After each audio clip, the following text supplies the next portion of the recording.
Indeed, he is feted, he is lauded by many Democrat officials. Yeah. Most recently, he was Roca. Yeah, that's right. Yeah. Woo! Woo! That's the worst part. Like, the worst part isn't that I'm like, that betrays the severity of the statement. If I'm like a Nazi, right, and I'm like mass producing like Nazi propaganda, why would it be the worst part that like the Democrats welcome me?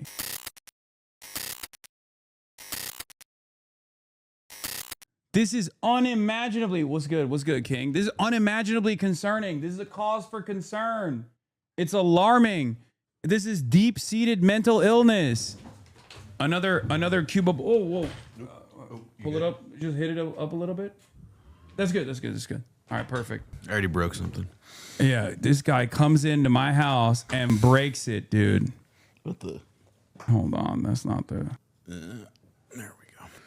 There it is. This is the guest cam. Hold on. Why isn't this working, though? Boom. Noah Kulwin in the building, ladies and gentlemen.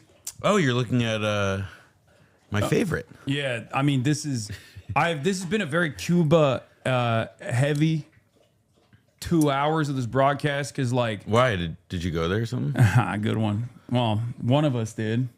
I'm sorry. Two of us did. Yeah, I know. At different times. I'm just saying. Oh, you're just saying. You were missed. Well, thank you. You were missed. But yeah.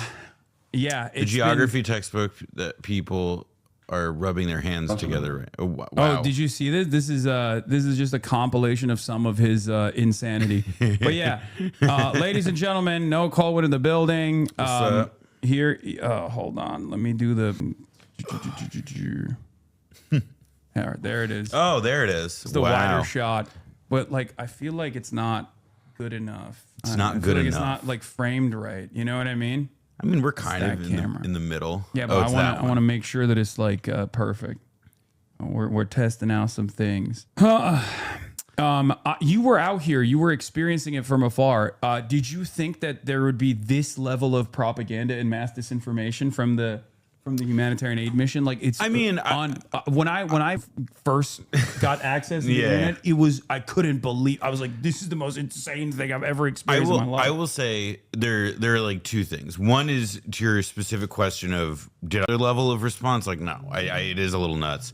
On the other hand, I'm not surprised. I think that there is a very vocal contingent of people who know like half of a thing, half of like one fact or something, and are just like primed to respond in a certain kind of way to stuff they see involving people on the internet whom they recognize or not. I don't know. Do you find it strange how much Israel is also like Israeli agents of Hasbara are also participating? Are you asking me about whether I thought it was weird that Naz Daily was stalking me in Cuba? Yeah, no, I think it's like, listen, we are going to send we are going to send one of Israel's greatest lol cows. We are going to be sending. No, that's what I was like, what the fuck is that guy doing there? And then like it was really funny because I only saw a couple of his posts after he had arrived or whatever, and so it's like, did he go there just to like annoy you? And now he's like, what is he even doing? But there? He couldn't even like. I guess he couldn't find me at all when I was there because I was too busy doing shit, right? And because I spent like basically I have like 8+ hours of recording, nonstop of just like interviews. I interviewed Cosio for like 2 hours, which is crazy. Interviewed doctors and Belly of the Beast, by the way. What a gem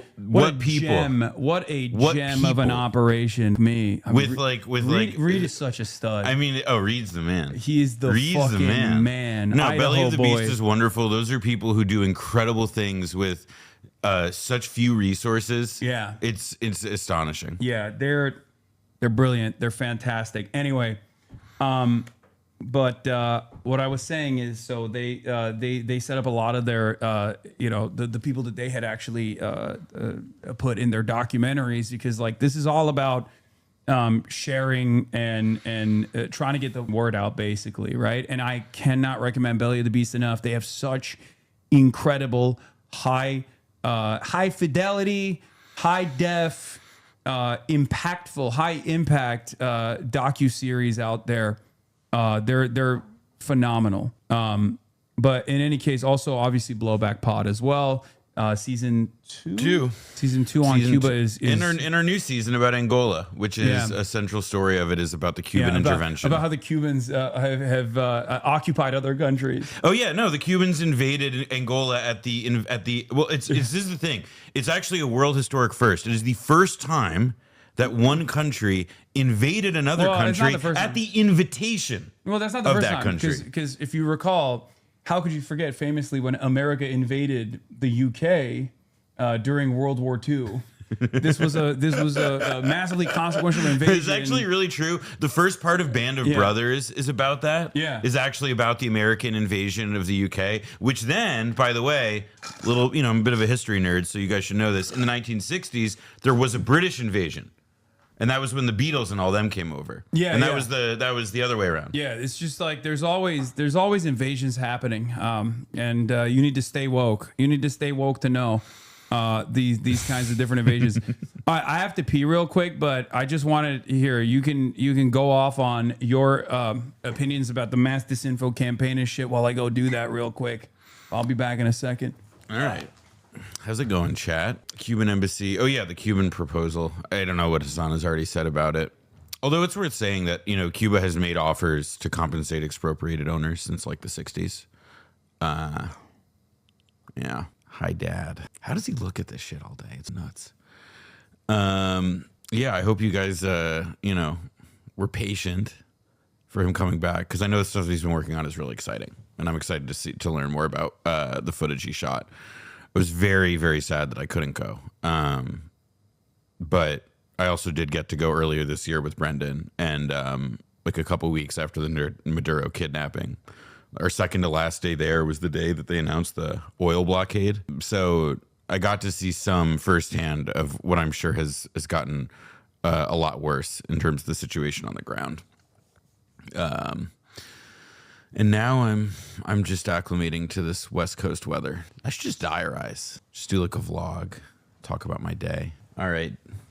What? Babysitting's over. He's back. Yeah, I'm back. Did you talk yet about the drop site report? I saw you pulled that up. Yeah. I brought it up a moment. I brought it up briefly in the beginning. No, a big fan of your work in the Book of Genesis. Yeah, it's. Can you please tell us how to get off Twitter? Your Cuba trip made it to Sky News Australia. Wait, is it a lefties losing it moment? Lefties losing. Think of that. And in this convoy to Cuba is a very high-profile streamer, Hasan. Oh, it's a Josh Hammer. Yeah, this lady fucking hates me. And this guy, she always has this guy on to talk shit. It's so funny. They have like their eyebrows are the exact same shape, and they both look like they're unhappy with Hasan Piker. Yeah, it's awesome. Hasan Piker is one of the most scummy, villainous individuals in all of US media. Lefties losing it. That's the name of the she has a segment called Lefties Losing It where she talks about that.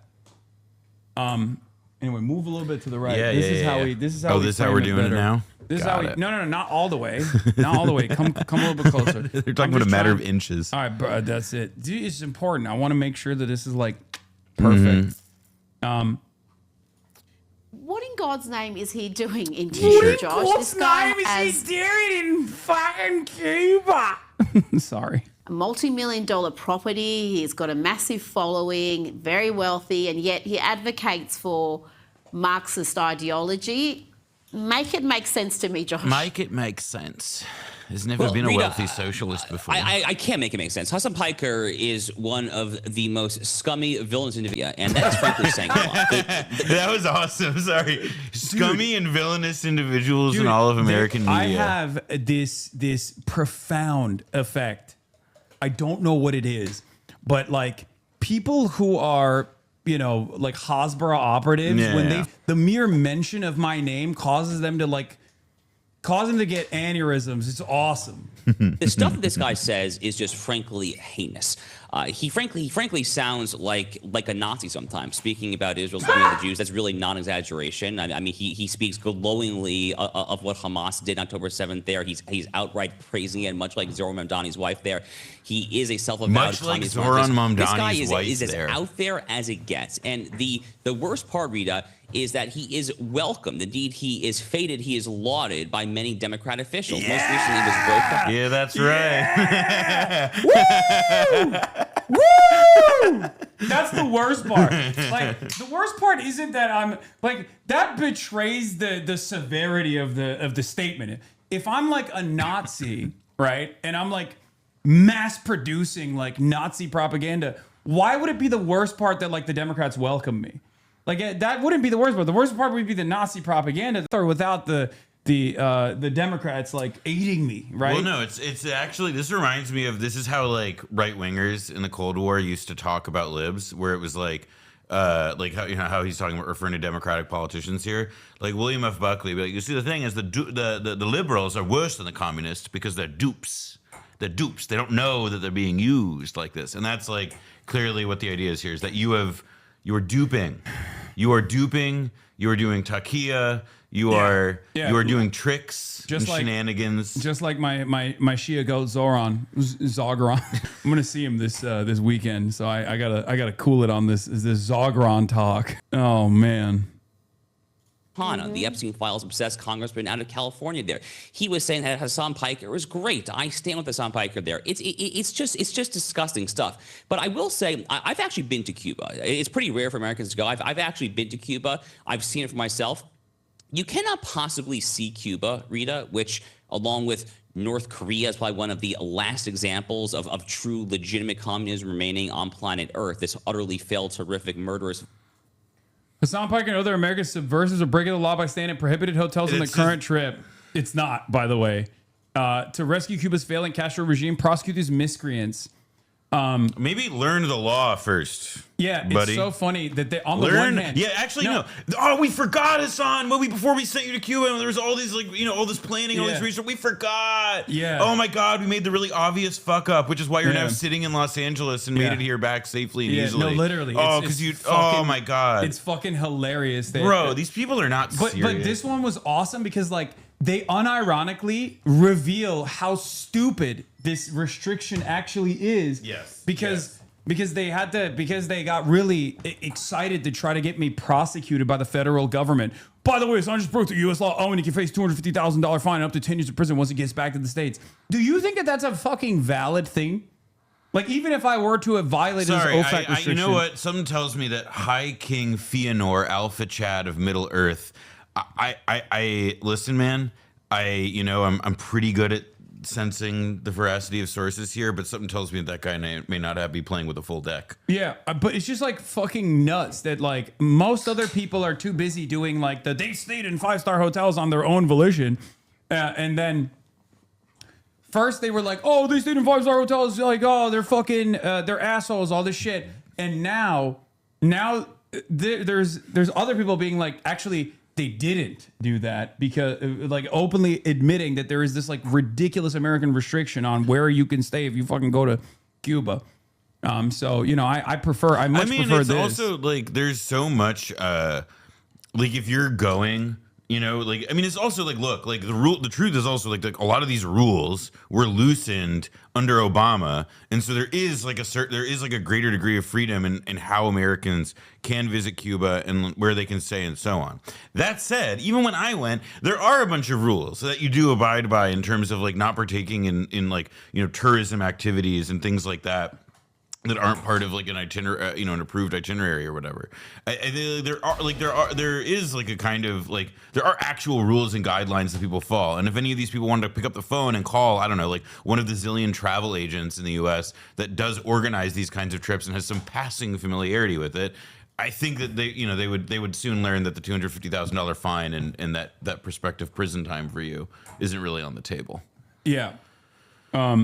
But you rode on air-conditioned buses. Yeah, it's just like, don't stay in the communism hotel. That's illegal, bro. You don't want to know what would happen. It's really bad. I swear to God, bro. Yeah. It's Also, utterly ridiculous. you know what everyday Cubans are really pissed about getting right now? Foreign currency Yeah, coming no, to their. I know. Everyone, yeah, you went too. You experienced it. Like we were walking around. We were walking around town in old Havana, and every Cuban that we encountered were like, "Oh, why are you here? I hate that. I I hate that you're here. It's the worst thing." That's what they were saying. If you look at the internet, that's literally, dude. It was unbelievable. I saw all of these accounts after the fact from like a day prior, because like the Twitter algorithm is totally busted and it shows you like tweets from a day prior. And it was like, these guys, like the Cubans are rising up and they're surrounding the hotel right now. And there's armed guards defending the Americans in the hotels. The Castro regime is like, turning on their own people. I was like, bro, I was in the hotel. Like, it's not a thing that happened. Like, you just made it up, and it's like super viral. I mean, but this is where it gets to the level of like, some of it is that there's not like an immediate count, because there's like an information gap, because it's Cuba, because it's not like as connected and plugged into what's going on, and there aren't also like a bunch of eyes on the street there that can immediately rebut it. You can spin a narrative very quickly here any set of ways. Yeah, because the people that are there also don't have access to the internet either, so they can't just like see the shit that's going around and like counter it in real time. It's fucking insane. It's totally insane. Anyway, let's finish this, and then I'm going to move on to situation monitoring, where we got to talk about the spectacular success of Operation Epic Fortnite, Operation Epstein's Fury, whatever you want to fucking call it. Massive success. I've just been going with epic fail. Yeah, epic fail. W's all around. W's abound. And when you actually see Cuba, when you see this beautiful water, Havana could be in a... Okay, whatever. Actually, you know what? Fuck this guy. I'm done with this shit. This person was also going through the conversation, all the fucking psyops. This is the last video I'm gonna watch. And then, what is this? Wearing a $5,000 fit. Oh, well, this is like... To tell poor people capitalism is bad is wild. Dude, why are they doing Depop? Do they not understand when you're fucking rich and famous, people literally send you shit? Like, do you not get that? I mean, maybe you don't. And some I purchased on my own, of course, but like, what is this? Like, what is this fucking Depop shit? Like, oh, get this fit. They got the wrong watch, missed by $300. Yeah, it's actually the luxury model. Yeah, it's more expensive than that. Yeah, breaking news, dude. I'm rich. Yeah, motherfucker. Piker Broadcasting Service, baby. Sponsored by I will say, look. You the people, for you the people, motherfucker. That's how it is. Voluntary subscriptions. When Brendan and I went, we did, out of respect for the Cuban people, we took off our shoes and walked around with our feet in Kleenex boxes. Well, I'm glad that you did that. I didn't want the people of Cuba to have to see my New Balances. Yeah, they would have been very offended. It would have been very offensive. Would it not be more performant to go out and buy some fucking Walmart displays? Yes, exactly. Cuba? That is correct. That is the exact right attitude. Is that the actual like insulting thing also, would be if you did like if the Cubans have drip. Yes, they do have drip. I mean, it's and also like there's like I think something that has like been kind of interesting is also, as I'm sure you saw, is that like there is in Cuba like it's not like huge, but part of what the Obama thaw like produced was something of like a private sector, and also the increase in remittances from abroad and the amount of money that comes in from abroad that does allow certain people, like certain classes within Cuba, to have access to these goods. So it's like there is like it's not like people there haven't fucking seen a Cartier like glass, like they haven't seen nice glasses before. Yeah, there's a kind of, I mean, it's like I'm not surprised, but it is a little bit like it's clear that there's like an enormous amount of ignorance about the most basic facts there. Yeah, it's just all of it literally reduces to if you are in any way, shape, or form, like better off also, than the average. Embrace so dirty in that. Yeah. That's so fucking funny. Sorry. Yeah. That's really, it's like, oh wow, look at this rich fucking, look at this asshole, this guy's piece of shit. And then look at the guy next to him who doesn't matter. He's actually, that shirt he's wearing is for pores, the jeans too, that little hat. It's crazy how all the criticism about having money and using it all stem from communities of other wealthy people who don't do nearly as much activism as you. FD Signifier himself said that none of us are ever going to know about 99% of the instances of putting your money where your mouth is, nor should we. Yeah, you will never know. Well, hopefully you will never know. Okay, let's be real. Anyway, rich and wannabe rich guys see you as a class trader. I know, but like, you know what it reminds me of? Low key. It reminds me of like white supremacist guys that will be like, you're a race trader. It almost feels that way where you're like, why are you doing this? You should not be advocating for the poor. You should be sitting around and being like, I'm rich. It's fucking awesome. Maybe one day you'll get there. And like lie to the people. This has always been like, this is like whether you're talking about like Gore Vidal or Oscar Wilde, like there has always been a tradition of like when somebody who comes from the upper classes and espouses left-wing politics that are outside the like, you know, established norms of acceptable mainstream discourse within their country, like this is a natural byproduct of it. Now, you know, when you look at like, well, traditionally, out of what classes do radical politics spring, at least you know, in terms of the idea level, if not like, you know, like as the class with like the, you know, the ability to have agency over society or whatever, it is a class of like educated people with me. Like it's not. This is like a thing that happens over and over and over again, and for as long as there are socialists in a capitalist society who espouse such attitudes, there will be this like very aggravating and facile. What's the alternative? What's the alternative for me to just like sit around and be like, vow of poverty? I mean, that's that's what they want. They want every socialist. But then it's LARPing. I agree. No, I agree. That's what they think though. Like they believe that the LARP is the real. No, you know? but like it also is the exact same thing where it's like, oh. You sit around at home and you chirp. You don't do anything, right? You sit around and you don't do anything. It's all bullshit. You're fake. So when I do actually take my ass out and go do things, then they go, oh, you're performative. You're performative.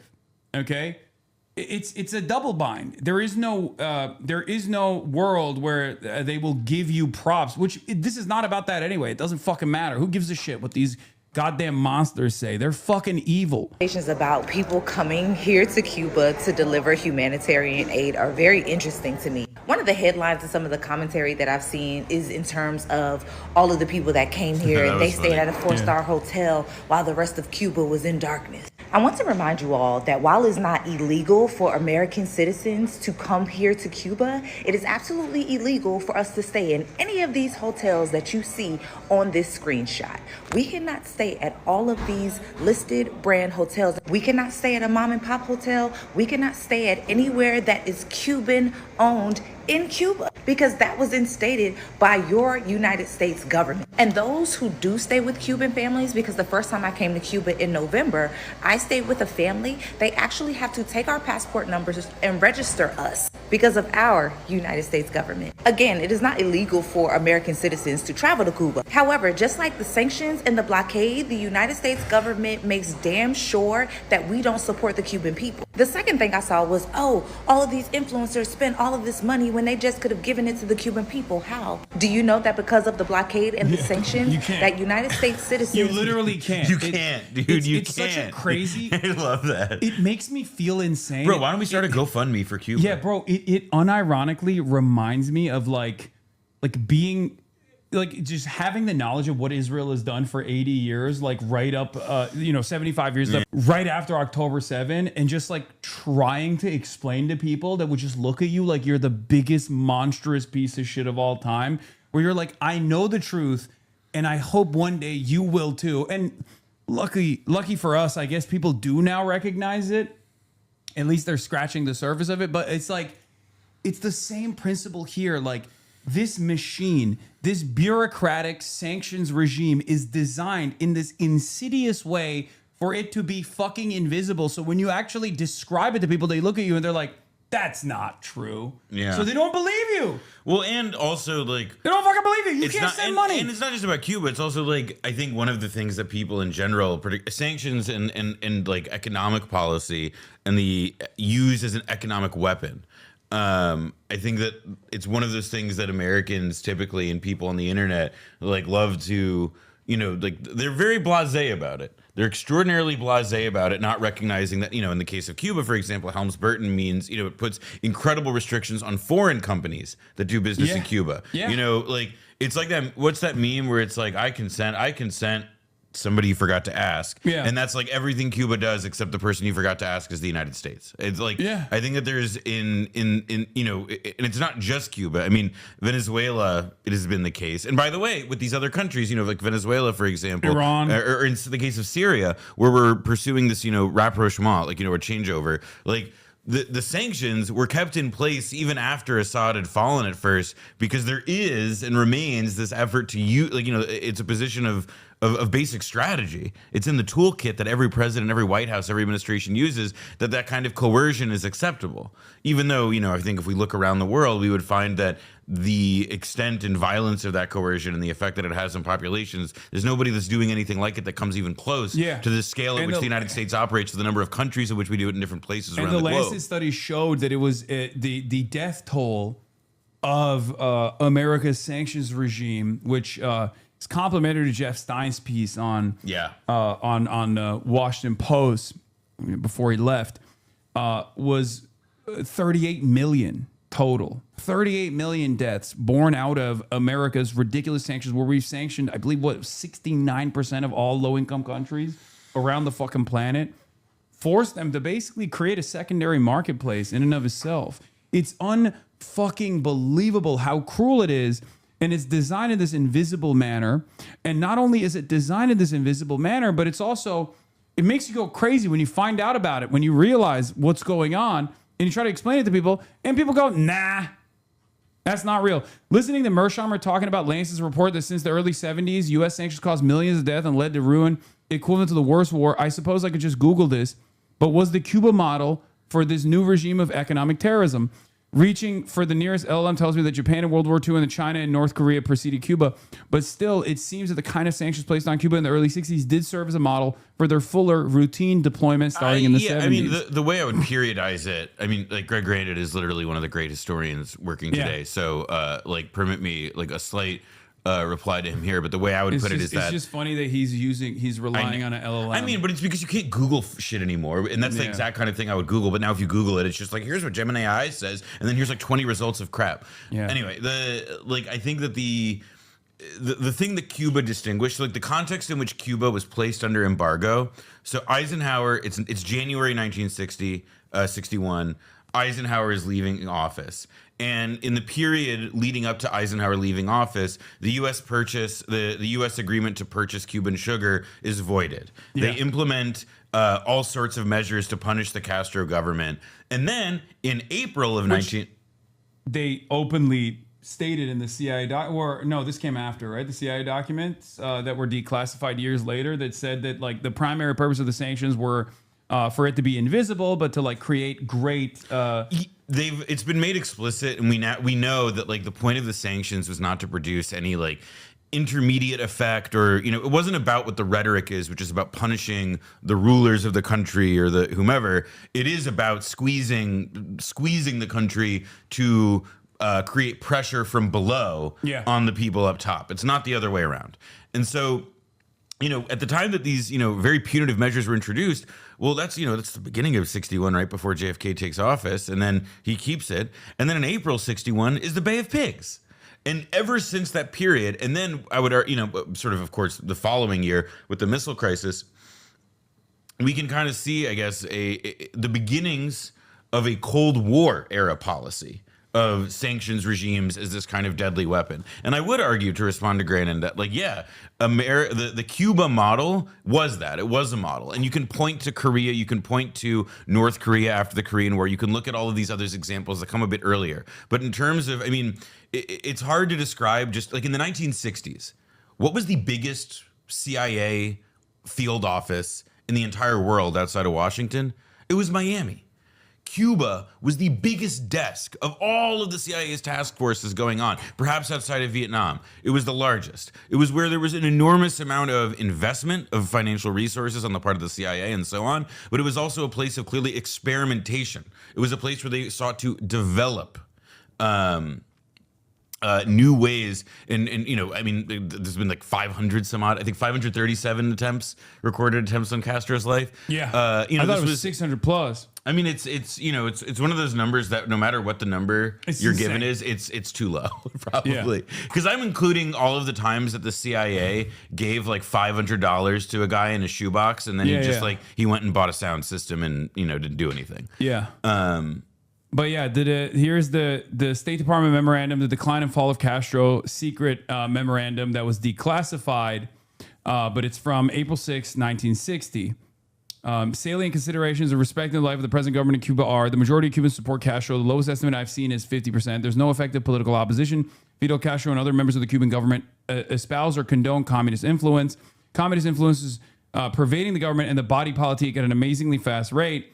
The only foreseeable means of alienating internal support is through disenchantment and disaffection based on economic dissatisfaction and hardship. By the way, this is like exactly a year before the Bay of Pigs takes place. Yeah. And so, which means, by the way, that as this happens, so in 1960, like as the presidential campaign is happening, they are putting together the plans and organizing what will be the Bay of Pigs. Quite famously, Allen Dulles briefed both Nixon. Nixon was involved in it, but he briefed JFK as well. And then at a debate, JFK, knowing that Nixon couldn't talk about what was going on, like slammed Nixon for being soft on Cuba, which is a pretty clever move. But I mean, like the whole, like this was part of like a whole escalatory program against Cuba that like began in 1960 and literally has not stopped after 65 years. Unfucking believable shit. Have sanctions ever worked anywhere? Well, what's worked?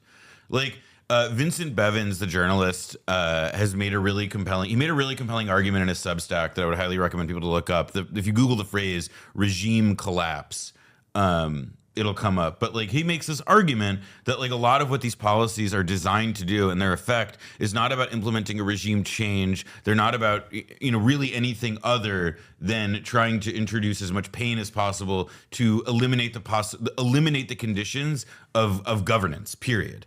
And you could say that like by themselves, have they ever worked? I couldn't come up with an answer off the dome. But I do think that when you look at sanctions applied in concert with kinetic military action as well as other kinds of diplomatic pressure, isolation, it's incredibly effective. They're very effective, and I think it's really like.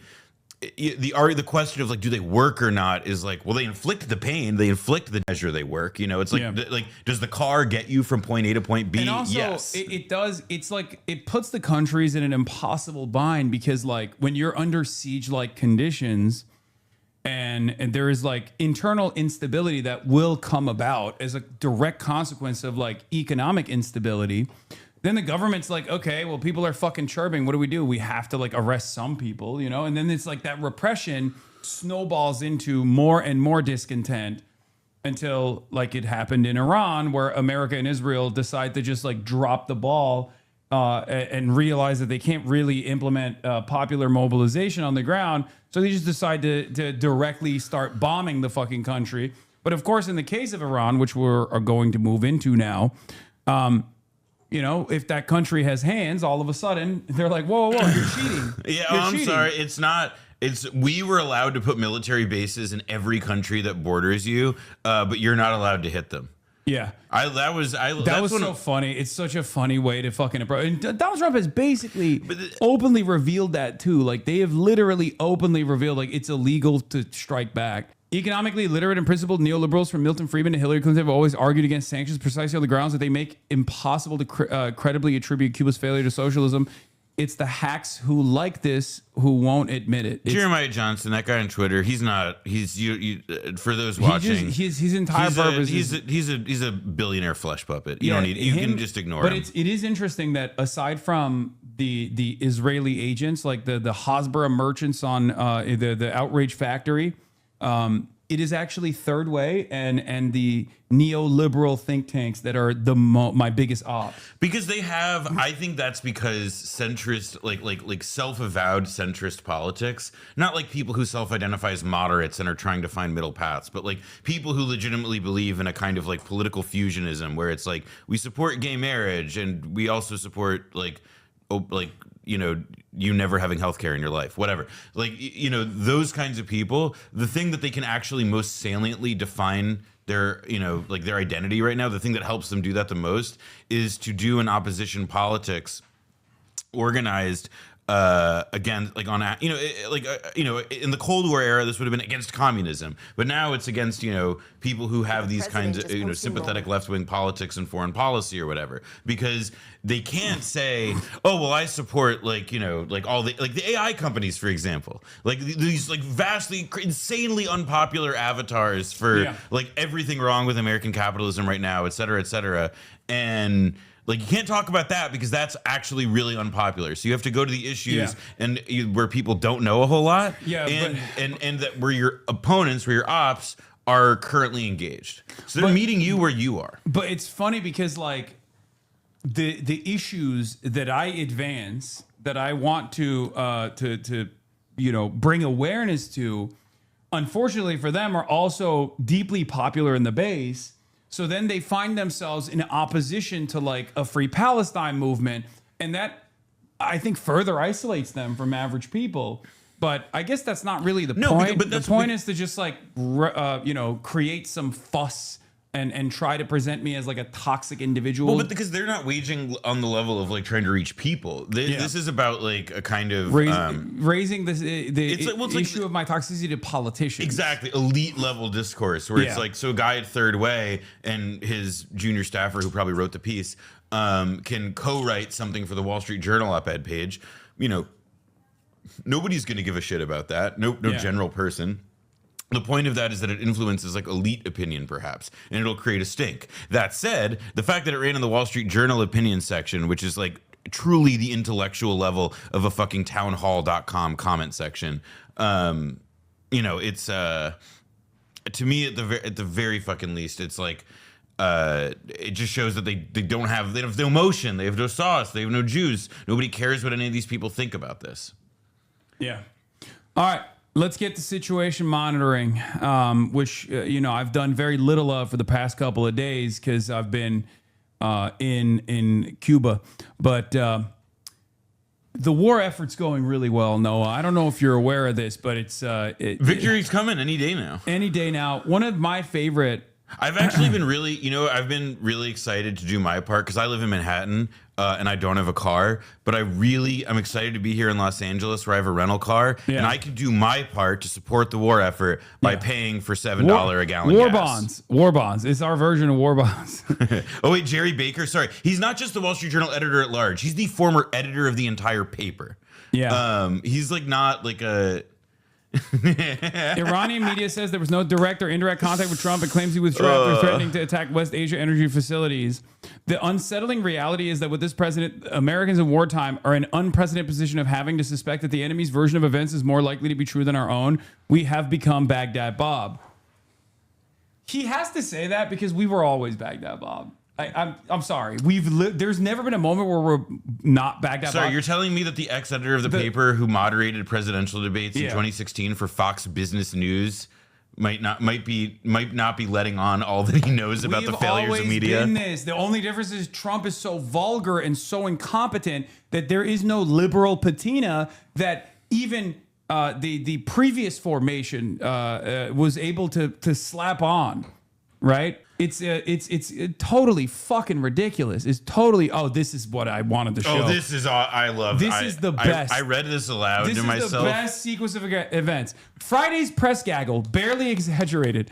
At 12:03 p.m., President Trump told reporters he wanted a ceasefire with Iran. At 12:05, he declared victory. At 12:07, he announced he was sending Marines. At 12:08, he said, no boots on the ground. How can you do that in 60 seconds? At 12:11, he said he did not want a ceasefire. At 12:16, he declared victory again. At 12:17, he asked for a ceasefire. At 12:23, he told NATO they were cowards.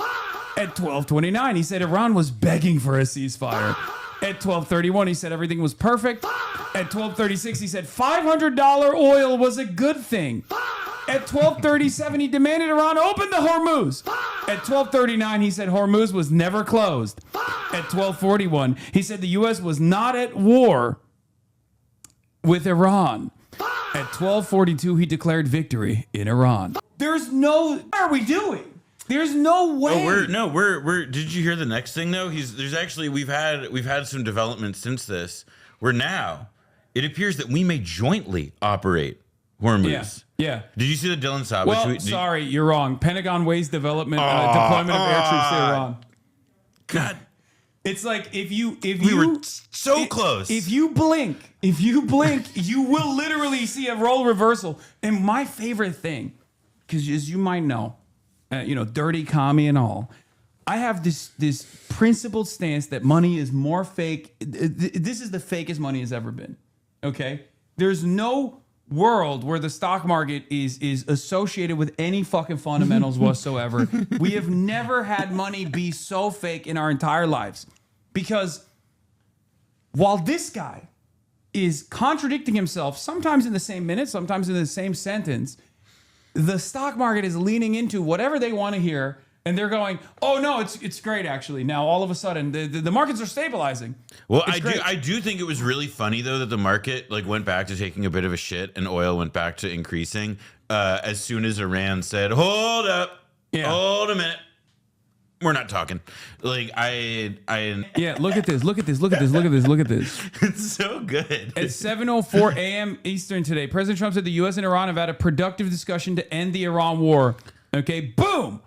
At 7:10 a.m., S&P surged 240 points, adding $2 trillion to the market cap. 27 minutes later, Iran completely denied all of President Trump's claims and said there has been no contact with the U.S. At 8 a.m. Eastern, the S&P 500 had fallen 120 points, erasing $1 trillion in market cap. There is a $3 trillion swing market cap at 56 minutes just in the S&P 500. Yeah, I love that. The S&P 500, famous for its volatility. Yeah. That's it's hard to convey just how... You know what you never see, you don't hear anybody say anymore? What? Nothing ever happens. Yeah, that's true. I think we gotta We've eviscerated. We are in something. Bro, and we're not out of it and it's not ending anytime soon. When Francis Fukuyama is running around being like, countries need to develop nuclear sovereignty pronto, it's fucking over, baby. I do think that there is but this goes to something that you were getting at though about why it's these third way people, nobody listen, you got the fucking Jerry Baker at the Wall Street Journal saying we can't trust our president or whatever. It's just hard to convey how strange and surreal it is to have something this yes, this is what I was talking about. Which, by the way, look up somebody find the Iranian embassy in I think South Africa. They copied the tweet. Oh, really? Yes. Trump tells reporters that the Strait of Hormuz may be jointly controlled by me and the Ayatollah. Oh, that's brilliant. That's fucking brilliant, dude. Oh, my Lord. That's so good. Energy industry insider in Iran tells me the following, and it's stunning, says Shrita Parsi. Before the war, Iran produced just shy of 1.1 million barrels of oil per day and sold it at $65 per barrel minus $18 discount, i.e. $47. Today, it produces 1.5 million barrels per day and sells it at $110 with only $2 to $4 a discount. And this does not include petrochemical sales that not only have increased, but are now being sold as a larger set of customers compared to before the war. Moreover, Iran is receiving payments through new mechanisms that bypass the UAE, which were set up after the June war. In essence, and this is really important to understand, Trump and Israel's war has ended up delivering Iran de facto sanctions relief. And on top of that, they're now paying. They're making them pay tolls if they want to pass the fucking Strait of Hormuz. Well, and they're the way that they're making those tolls work. So, in the 1970s, one of the ways that America dealt with the oil shock in 74, in 73, 74, and then in 79, but especially in the earlier phase, was that America. We left a gold standard earlier in the decade, but the biggest one of the biggest, most unheralded parts of that was that we recycled petrodollars by selling all of these governments, crazy huge weapons. That was part of how we fixed all this. We used that geopolitical tumult and that circumstance to reweight the dollar and recreate, and help, restore a stronger dollar by having, these Arab governments spend and Iran at that time spend crazy amounts of money with us on F6 on fighter jets and whatever.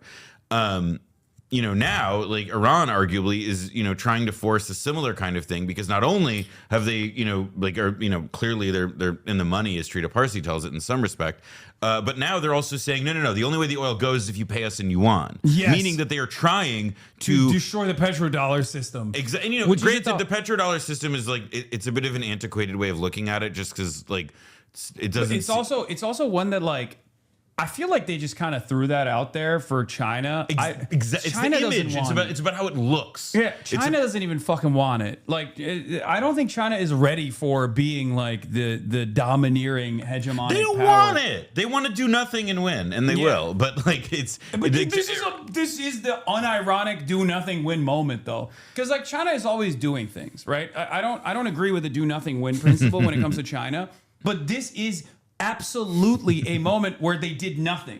They literally objectively did nothing. And they will probably be part of the diplomatic resolution. Yeah. Well, they have to be. Yeah, at this point, I'm not really. Who's going to maintain stability? I mean, well, right now, the crazy thing is that supposedly the talks that they're claiming have been happening are in Pakistan. Yeah. Which is also, but it's like, okay, so that's just a rehash of the Oman thing, Which where you're going to like a third party. I personally take offense to as a Turk, because we are normally the table. The fact that they're going to Islamabad instead of Turkey is unbelievable. We are the table. We are at the table is really fucked up. You're under the table right now. Yeah, we're under the table currently. Literally, the Iranians lasered one of our helicopters, which is. Like there's two major military presence in Qatar, and it's America, obviously the biggest one, CENTCOM, and then Turkey. I don't know what the fuck they were doing, flying around their troops, and I believe Aselsan engineers in a helicopter. I don't know what the fuck was going on there, but yeah, they shot down a Turkish helicopter. We're no longer at the table. It frustrates me. Islam good, bro. Islamabad is Islamophobic. Yeah. Turkey's an intermediary. Okay, never mind. We're still at the Hakan Fidan. We're still at the table. Never mind. Confirmed. Turkish source tells Al Monitor the U.S. is asking for talks. Okay, but this is awesome, because now all the leaks are just, hey, look at all of our ideas for talks. We love talking. We love talking. Yeah, we love talking. We love talking. Do not mind all these troops that we're massing. Yeah. Do not mind that we've killed literally every person that we've talked to. Yeah. Don't mind it. Iran don't fuck with Fidan. Yeah, no shit, dude. Look, duh. Yeah, this is. Sorry, but Turkey is literally a principled second largest standing army in NATO. Come on. Yeah, and also literally has its own sovereign needs. Obviously, has its own regional goals, of course. And America sometimes lets them accomplish it, which regional goals basically just like killing Kurds. That's like, for the most part, that's what the regional goals are.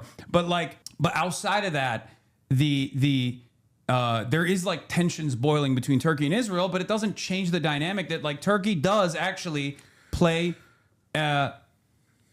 Turkey does play a major role in making sure that the Israeli energy grid stays stable. The pipelines from Azerbaijan go through Turkey, and the Turkish ports are how they deliver the oil and gas to Israel. That's like 45% of Israel's entire energy grid. And there's never been a moment where Turkey has said, yeah, we're going to fucking shut this down.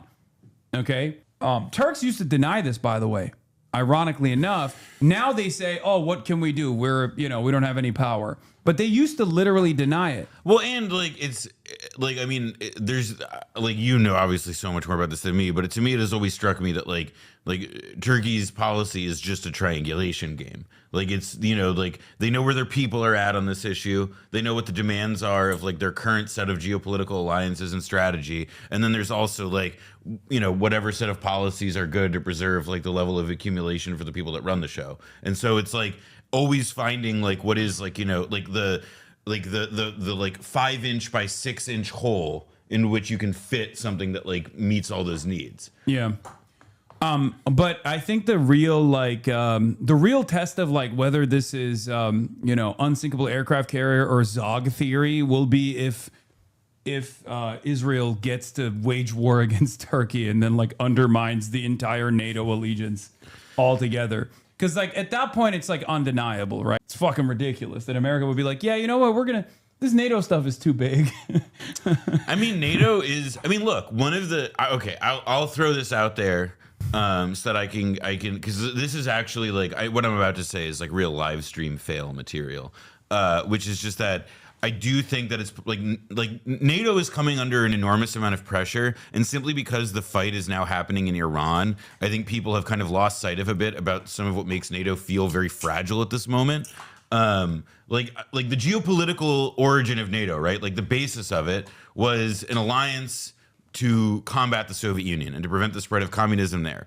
And it came together in the years after World War II, at the beginning of the Cold War, and we were almost a century on.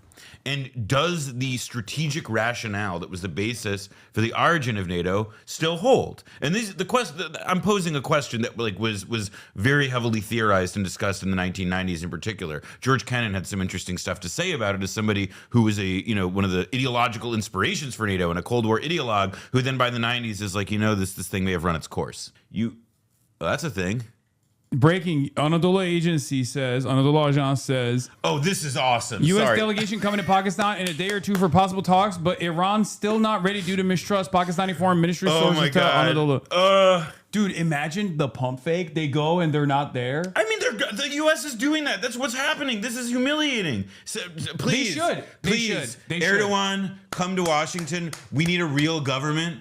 We need a real government. We can't have these. We can't have these losers who show up to diplomacy meetings without knowing if the other people are even going, just because they know how fucked they are. I think they should mock Witkoff and just be like, yeah, we're coming, and then just not show up. And they're because like, what are they gonna do? They're like talking about blowing up the energy grid in Iran. Okay, Iran has said that they're retaliating. All right, we'll do it back.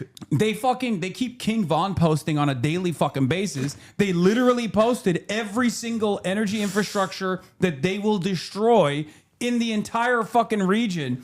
And obviously a lot of people think, oh, well, this will collapse the GCC and it will have global impacts that are insanely damaging, but maybe like the entire world will come together and like oppose Iran.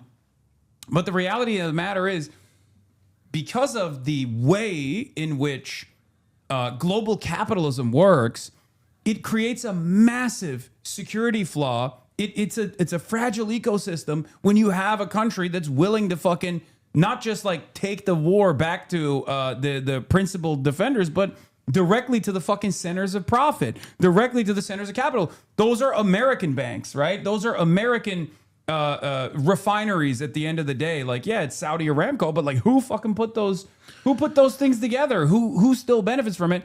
These are still going to be American.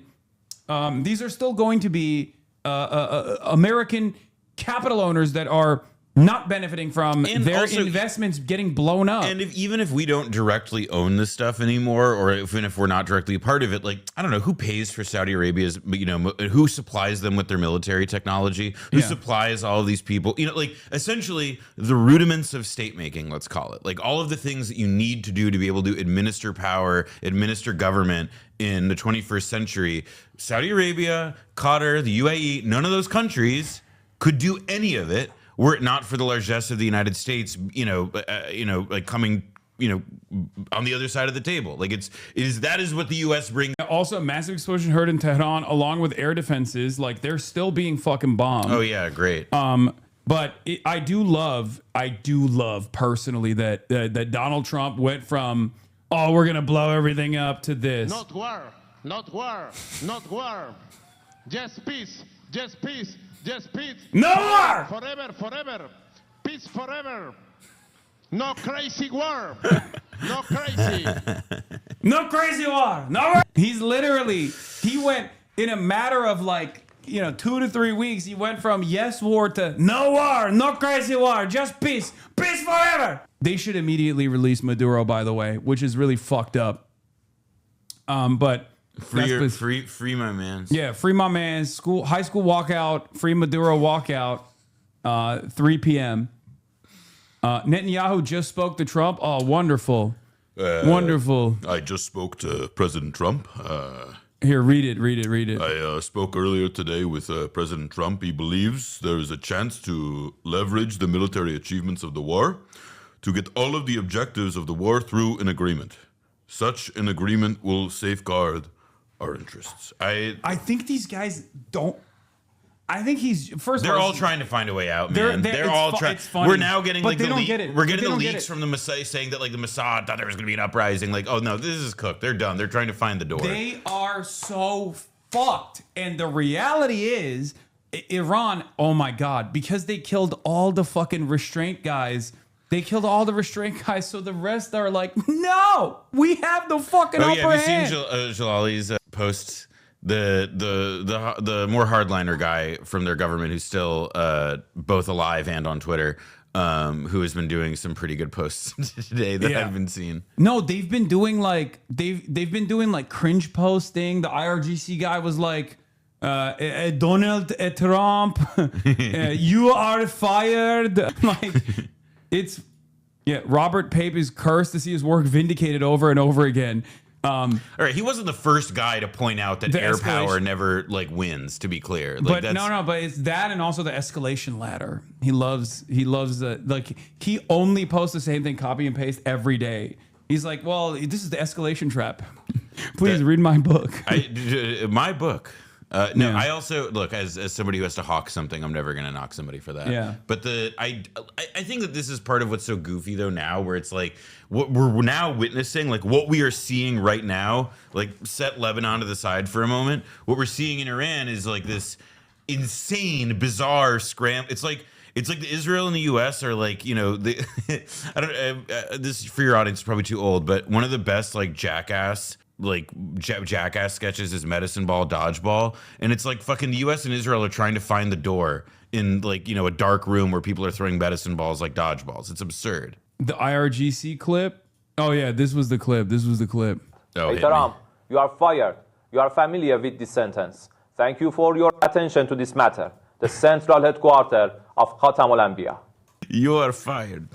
Donald Trump, you are fired. You are familiar with this sentence. That's hilarious. Donald dude. Trump's going like, we need to put. We're gonna bury him under the jail. We're gonna bury him under the reactor. I just wanted to be one of the 88 clerics. Why can't I have a say? I've studied the Quran. I know the literature. I know it. I'm Shia in my heart and soul. I do think that there is also like.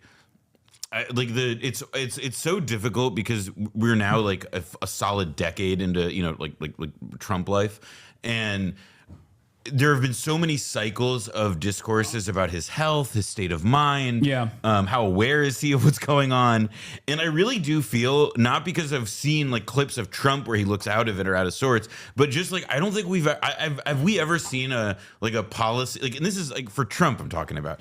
For Donald Trump, have we ever seen something this crazy, this, you know, discombobulated, this contradictory? It's funny because, like, it's not even entirely his own fault. I mean, obviously, it mostly is his fault because he still very much has the capacity to make that phone call to be like, we're done here, right?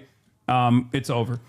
And I don't know how much of the leverage they have. I'm certain that, like, reading the tea leaves here and looking at the Iranian response, if they were to like cut Israel out of the equation and were to like withdraw, which America simply doesn't do, with the exception of like with the Ansar Allah movement and stuff.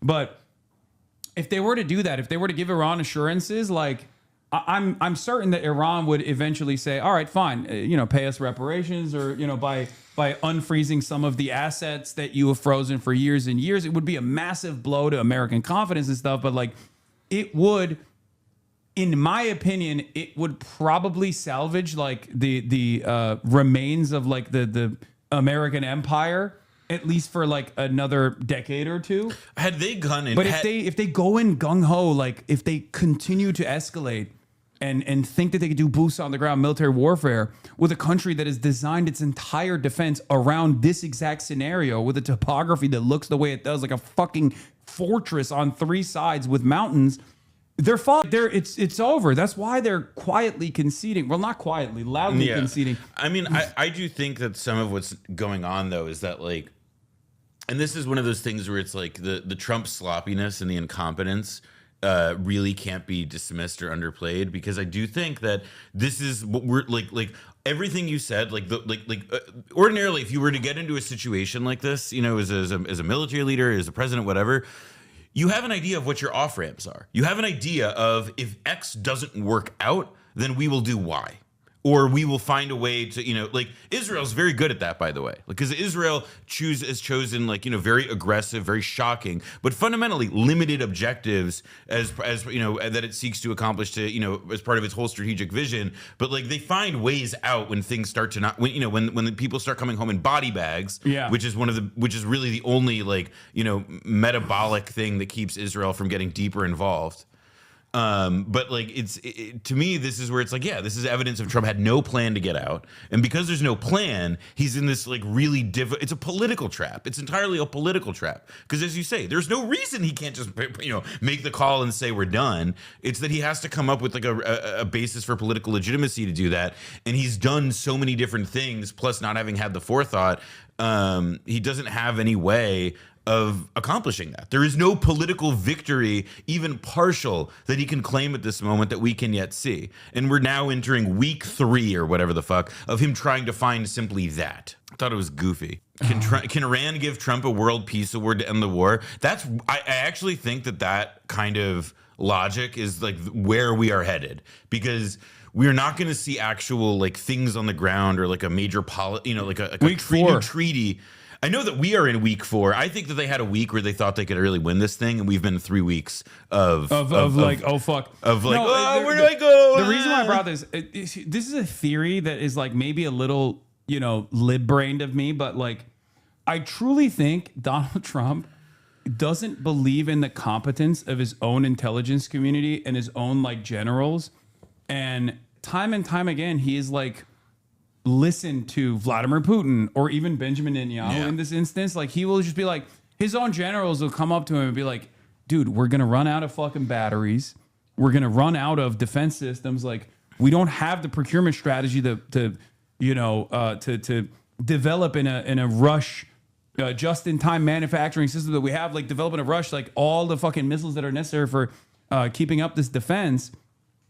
And if you do this, it's going to be devastating. Dan Cain literally came out and leaked it to the press ahead of time. Like, it's one of the biggest blows of the confidence of the American military is when your top general literally is like, this fucking idiot's not listening to me. I have to go and tell every outlet I possibly can that this is going to be a spectacular failure with the hopes that there will be some pressure from reasonable minds. There is like one stratum of this, or like one I haven't brought up, which is like part of how this thing works and gets sustained. And that's like, I would say it's a combination of like the Israel lobby and their fellow travelers. So I'm thinking of like FDD, and I'm thinking of AIPAC, and I'm thinking of all these other organizations. They talked about their objectives. It's literally copy paste from the FDD. Yep. FDD is a cutout for the Israeli government, by the way. For those of you who don't know, Foundation for Defense of Democracy. What's the Hebrew name of it initially? I think it's like. I know they had to change the name because originally it was a Hebrew word, but they like. I think it was a Hebrew word for truth. Emet? Yes, it was Emet. So FDD in 2001, when it was first launched, was called Emet. Okay, the Hebrew word for truth, and they had to like restructure it and make it more American because it was like too Israeli coded. But it's never actually changed its design. Its purpose is literally to serve as Benjamin Netanyahu's own personal think tank in America, and yeah, it's unbelievable that the American government's official communique shows a direct copy paste from the Israeli, like the Israeli fucking mouthpiece in Washington D.C. Like, look, I would also add this level of infiltration is insane, dude. I mean, and you know, it's like infiltration is to me an accurate description from, even if this was like some 24-year-old who's working for the Trump administration was told like, oh, we need to have this page up and running, like go get the fact sheet out, like, and this is their choice was to just copy and paste this that tells you something. I think the other thing, somebody else has been sharing this, about how Trump believes Israeli intelligence. Like one of the not so open, or one of the not so like tight secrets of American foreign policy is that Israeli intelligence is garbage. Lawrence Wilkerson, the ex-Powell advisor, is like a very he's spoken very explicitly about this. It didn't used to be. Well, it's because it became, particularly since the Netanyahu era, like what it is it's it's intelligence at its worst for political purposes, meaning that it's intelligence that is made to support specific political objectives of the government. Yes. It's not like unvarnished political reporting. It's same. not sourcing. It's stuff that it's Iraq war stuff all over again. Because the goal is not like in their minds like survival, in the same way that like the American defense industry no longer operates for a specific military purpose or a specific military objective. There's so much defense bloat because it's a capitalist invention. So they don't give a fuck about like making the cheapest and the most resilient pieces of military equipment. The sophistication of it and the cost of it is no longer a consideration at all, because it's just an unlimited slush fund, right? For all of the fucking shareholders that constantly draw further and further profits. And that's why you see the F-35, which is supposed to be this like this beacon of American military superiority, get fucking taken out by a K truck with a fucking built air defense system on top of it in the mountains of Iran, and it's a massive blow to American air superiority. And for by the way, anyone that can see it, we're taking L's that we don't even know about yet. Like the fucking like, there's that ship that got hit that they're saying there was like a laundry fire. I think the Gerald Ford, and then there's never been all of a sudden, I don't know if you guys have known about this, but there's a lot of the F-15, which has had one of the most immaculate combat records in like 40-50 fucking years of service. And then all of a sudden, we've been losing F-15s. Oh yeah, and then there was that F-35 that went down. Yeah. A plane that, by the way, is going to cost billions to replace. $2 trillion in R&D that is supposed to be the peak of American ingenuity, right? Is now being combat tested in real time, and in a record pace has lost his air superiority against defenses. And people are coping so fucking hard that they're like, oh, this doesn't actually put a real dent in like American superiority. By the way, what Maz Hussein is pointing out right now, by the way, here is really important, because there was one opinion column in Al Jazeera a few days ago, last week, that was just getting passed around over and over. Like Ben Smith from Semaphore, a lot of people with, frankly, like a lot more sympathy than they should have for the Gulf countries or Gulf governments. Well, they do conferences out there. Yeah, exactly. But they were like, oh, this is really interesting. I went to the Pearl of the Gulf. Okay. I feel bad for Qatar. Maybe Iran should stop. That's what I think. That's right. Yeah, that easy. Yeah, it was that easy for me. So like, there was this article in Al Jazeera, and it was all about how like it was the bear case for Iran. Essentially, it was saying that like, look, Iran is actually in a weak position. All of these launchers have been destroyed. How do we know they're destroyed? Because they're not launching missiles. And that was like the most salient factual claim in that piece. And it was like a very like, now we're seeing, no, Iran's capacity hasn't been diminished at all. Yeah. It's like, this is the thing I mean, not at all, but you know what I mean. This is the thing that I want. Yeah, it's not been treated in the way that it's presented, right? Exactly. That's my point. And that's the thing that I want to ask people that like are constantly like reading the recycled Cope machine from people who are like, American military superiority is awesome. Our dicks are so hard. Like how do you cope with that reality that like a fucking 34-year-old dickhead that has no like insider information has been openly fucking saying that this is a spectacular boondoggle from day one? I have literally been able to pinpoint and call out, alongside many people in the OSINT side of things that aren't so hoorah about American military superiority.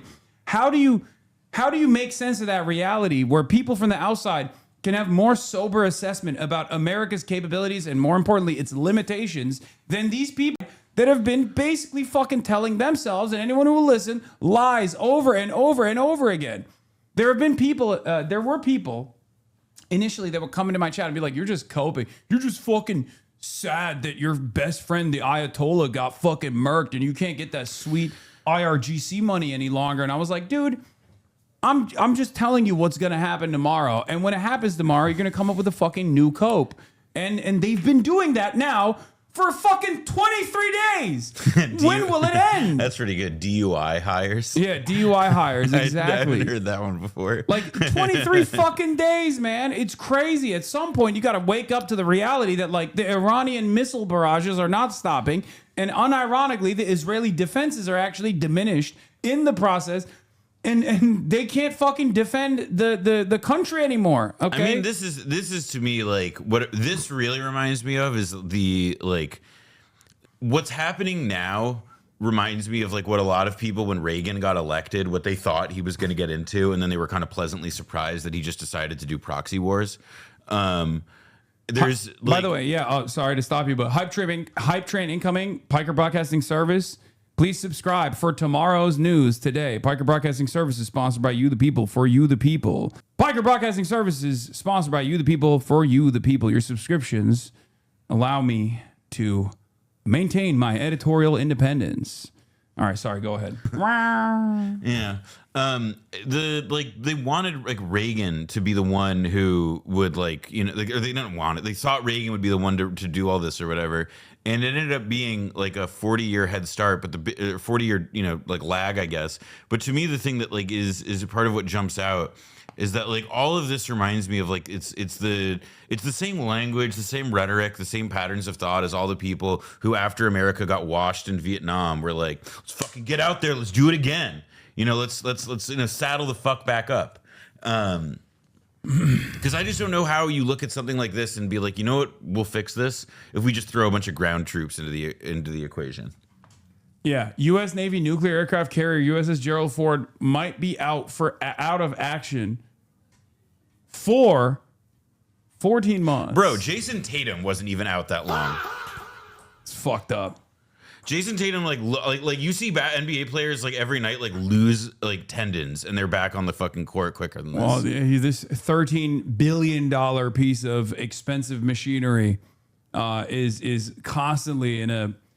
I don't know what it is. I don't know. Like, there's two working theories here, right? Obviously, one is that Iran was like peppering it somehow, and then the other one is like mutiny. Yeah, I think it could be mutiny. So mutiny is in Or our like in sabotage. blowback season 5. Yeah, 5. Yeah, the one about Cambodia and Vietnam. I have a good interview with people who are part of like essentially like a race riot on a ship, the Kitty Hawk, and that was one of a number of incidents. And we mentioned this briefly in that season, but like. One of the reasons why there's a really great book by the author David Courtwright that also talks about this. Like essentially in 1972, during the period of time when Nixon finally is like really forced to like end the war, essentially, part of what's going on is all of these mutinies and riots on Navy ships, on aircraft carriers, the USS Constellation, the Kitty Hawk. And they're, you know, these were very scandalous big events at the time that have been kind of, you know, memory hold a bit. But part of what was so astonishing was that like troop readiness and morale was was one of the biggest reasons why the, you know, military ended up, or the U.S. was forced to exit the Vietnam War. So the idea that buddy fucking was like a commonplace practice. I mean, you would read stories about like troops, you know, who were in Cambodia who would frag their officers. Who were sending them to do pointless or stupid missions that they didn't agree with. I mean, you know, granted, there was a draft, and a draft existing, like that's why we had an anti-war movement. We had an anti-war movement because we had a draft. Like that's the funniest thing when people are like, "Well, why aren't people doing anti-war politics so good? What we did in Vietnam?" The people that are in defense of this administration's actions, claiming that we should do a draft, are the funniest people to me because you don't understand what you are fucking suggesting. The only way that the American war machine continues is when it constantly feeds self-selecting individuals who are volunteering, not knowing what they're going to get into in real, you know, if we're being honest, they just don't fully comprehend. They just think like, oh, I'll just be on a ship for a little bit and then, you know, I'll get a comms degree and hopefully I can get a fucking job and have my college paid for. But like, that is the system that has forced Americans or caused Americans to decouple entirely from foreign policy. If there was a draft initiated tomorrow, all of a sudden, it would become a very different reality every single to 25-year-old would be losing their fucking minds. You would see a real anti-war movement. Counterpoint. Mild counterpoint. Okay. Gen Z, soon Gen Alpha, like generations of people whom we think of as like indoor kids. Yeah. They're on the computer a lot. I think a lot of them want to see the world. And we know that they're not going to be able to get good jobs that would allow them to travel. So I actually think, kind of almost like dialectically, they are the generation that if there is going to be a generation drafted to fight some psycho war, it would be like the iPad babies. I think it's going to be it would very be the first hard. iPad babies. I disagree. I think it's going to be very hard to sell them on the idea that they don't have to be sold. They don't have to consent. My point. No, I know, but like I'm saying that they're not gonna fucking go and die for Israel. I don't think. But no, I think that they're gonna. No, obviously, I think what's end up gonna happen. If there will never be a draft, it's not a viable option. It's political suicide in this country. But like the idea of committing ground troops in this moment, I think would have a very comparable effect. I think that if they were actually sending and preparing for like a meaningful ground presence with American troops that is, beyond being stationed at any of our bases or patrolling the seas or whatever in this moment, then like you would quickly start to see some 1970s style shit, even though we don't have a draft, because that's how unpopular this bullshit is. yeah, I think I don't know if they would frag their officers, but I think you'll see, minor sabotage in the way that you're seeing currently. Like all of a sudden the toilets don't flush, and then they find out that there's like just t-shirts being dumped into the bathrooms. Who the fuck puts a t-shirt in the toilet? I mean, I know some of these guys are fucking stupid, but that made me think like this got to be deliberate. Well, there's now, I think one of the things that we're starting to see, because there really are not many press institutions that have like ties with like the military. Meaning that like there aren't a ton of reporters who write for huge general audiences and who are also like, really plugged into what the most, creative minds and free thinking individuals, let's say, with those officer corps or among the general infantry. And that's not because like reporters today like love war that much more. It's just because of like the military's gotten that much better at keeping its personnel away from the press, and the press has been conditioned to not actually ask these kinds of questions. So I think that like the extent to which like we are seeing this sort of dissension among the troops, it's just not communicated publicly, and they can hide a lot of it. They're hiding a lot of it really successfully, I have to imagine. Yeah. If you buy what CENTCOM is selling, this is the most accident-prone the U.S. military has been in its entire history. The F-15 entered service 60 years ago and has never been down during a war. Now 5 of them have been down by malfunction and friendly fire in 2 weeks. On March 5th, the IDF claimed to have destroyed 300 Iranian missile launchers. So over the next 2+ weeks of fighting, they only destroyed or disabled 30 launchers. None of it makes sense, especially because they were leaning too hard into either plugging some holes, which they probably successfully did, right? Like the entry points into where these tunnel systems are. And that caused a momentary pause in the volleys that were being launched. Or Iran was actually,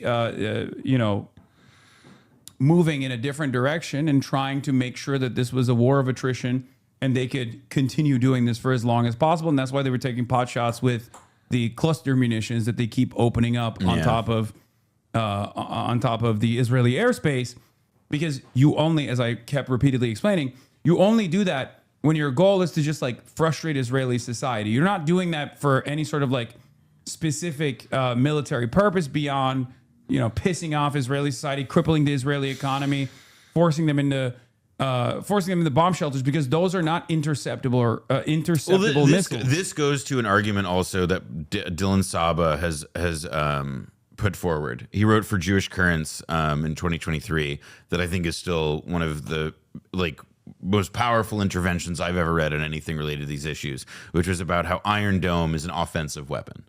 And the idea is that Israel's defensive capabilities have been so aggressively beefed up so as to inoculate Israelis from what in any other context would be viewed as like the reasonable costs incurred for fighting a regional war. Yeah, absolutely. 100%. There is now, and I think in this situation, Iran has finally figured out that like we have taken, their leaders have arrived at the decision, forced really, that like there's no more respecting that. You have to flood the zone and test the limits of this system. And they've tested it, and they found that actually, like, Israeli leaders are now having to prepare their a family of mine has heard this as well. Like, Israeli leaders are trying to prime the population for the idea that they may not have to, because like all of the Israelis running to the shelter and stuff before, like when Hezbollah would send a rocket, or when Islamic Jihad or Hamas would send a rocket from Gaza and it would land in a field in Beersheba. I mean, you were talking about like almost what was for Israeli leaders, as they saw it, like the perfect level of suffering that they could experience, because it reminded the population of the danger, but it was not enough to actually like destroy and disrupt their quality of life over the course of like year, 2 years, whatever. And having lived in Beersheba, having lived in the south in the Israeli South myself, and at a time when that was the case, like it was very obvious that was the function. Yeah, that's why when you interview regular folks, ordinary Israeli society, they just have like a totally insane attitude about waging war with Iran, because from their perspective, there's no cost. There's some costs, there's minor nuisances, and I suspect that might change eventually, but I don't know, because like part of me also thinks that, like, just as we saw with October 7th, they're fucking insane. They're insane, but they have like there's a limit, not a limit to how crazy they are, but like insanity can be checked by reality and certain, like how crazy are you willing to be when your bank account is zero, that kind of, or when it goes to zero and you can't feed yourself. Like there's a certain kind of degree there's a certain element of this to me where like part of what we still have not seen yet is the real stress test applied, not just to like, Israelis, like everyday Israelis and their everyday happiness and their joy, with bombs and missiles falling on them. It's instead about the question of, like, can the Israeli society, can the Israeli polity survive intact in any recognizable form were this war to continue and their economy were to become devastated? Because Israel is not Iran. Israel is a tiny country, and it has a lot of tiny country and size of New Jersey. Meaning, though, what happens when a lot of those people who have dual citizenship in other countries and have been for the past number of years, even before October, this is a story I've told many times. A very, very influential and well-known Israeli journalist reached out to me. This is well before October 7th, because I had said, on Twitter, I said something like I had informally heard that there were many people who had been, who were leaving Israel because prior to October 7th, the radical government was making a bunch of Israeli libs start to feel, nervous and sketchy. And so if you had a German passport, an American passport, people were starting to move. I threw some cold water on that. I was like, I haven't seen the numbers. I haven't seen the statistics. And then this guy out of nowhere, somebody who I don't have a connection to, saw my comment. It was just like, I just want to let you know, I think you're wrong. And that was prior to October 7th. I would be fascinated if, I would be so curious how, if the conditions in Israel were actually made that much more damaging, if they were that much more destructive to the average Israeli life, what might happen for all of the people who are in Israel who don't necessarily want to stay there. And I think that's where, again, like we've really not seen, and what I'm describing may be a situation that just like is not really plausible, because Israel would move so aggressively to prevent any circumstance like that from happening in real time. But I think that like what I'm really trying to point out is that we've not even seen Israel get tested to that point, and what Iran has been doing in terms of how it is stretching the limits of Israeli defenses is suggesting that, well, maybe we are going to see if that can happen. Maybe we're going to see if that possibility can be breached. Yeah. Now let's look at another exit ramp for the world's least loyal man, who has always thrown everybody else under the bus. Perhaps this could be a first inclination of who might be in the crosshairs. Let's take a look. I called Pete, I called General Kane, I called a lot of our great people. We have great people, and I said, let's talk. We got a problem in the Middle East. We have a country known as Iran that for 47 years has been just a purveyor of terror, and they're very close to having a nuclear weapon. We can keep going and get that 50,000 up to 55 and 60. There's no end. Or we can take a stop and make a little journey into the Middle East and eliminate a big problem. And Pete, I think you were the first one to speak up. And you said, let's do it, because you can't let them have a nuclear weapon. So we are now having really good discussions. They started last. I don't know. I don't know if he'll throw Pete under the bus here. It doesn't seem like it. Yeah, that sounds like he's giving Pete a pat on the head, I'll be honest. Yeah. Because it's like, and I'm sure, Pete has got a nice heart on going, having gotten that pat on the head. Yeah. Iran's main demand is communicated to the mediators. If Trump fires Hexit, all bets are off. Moin Rabbani is joking there. Yeah, it's clear.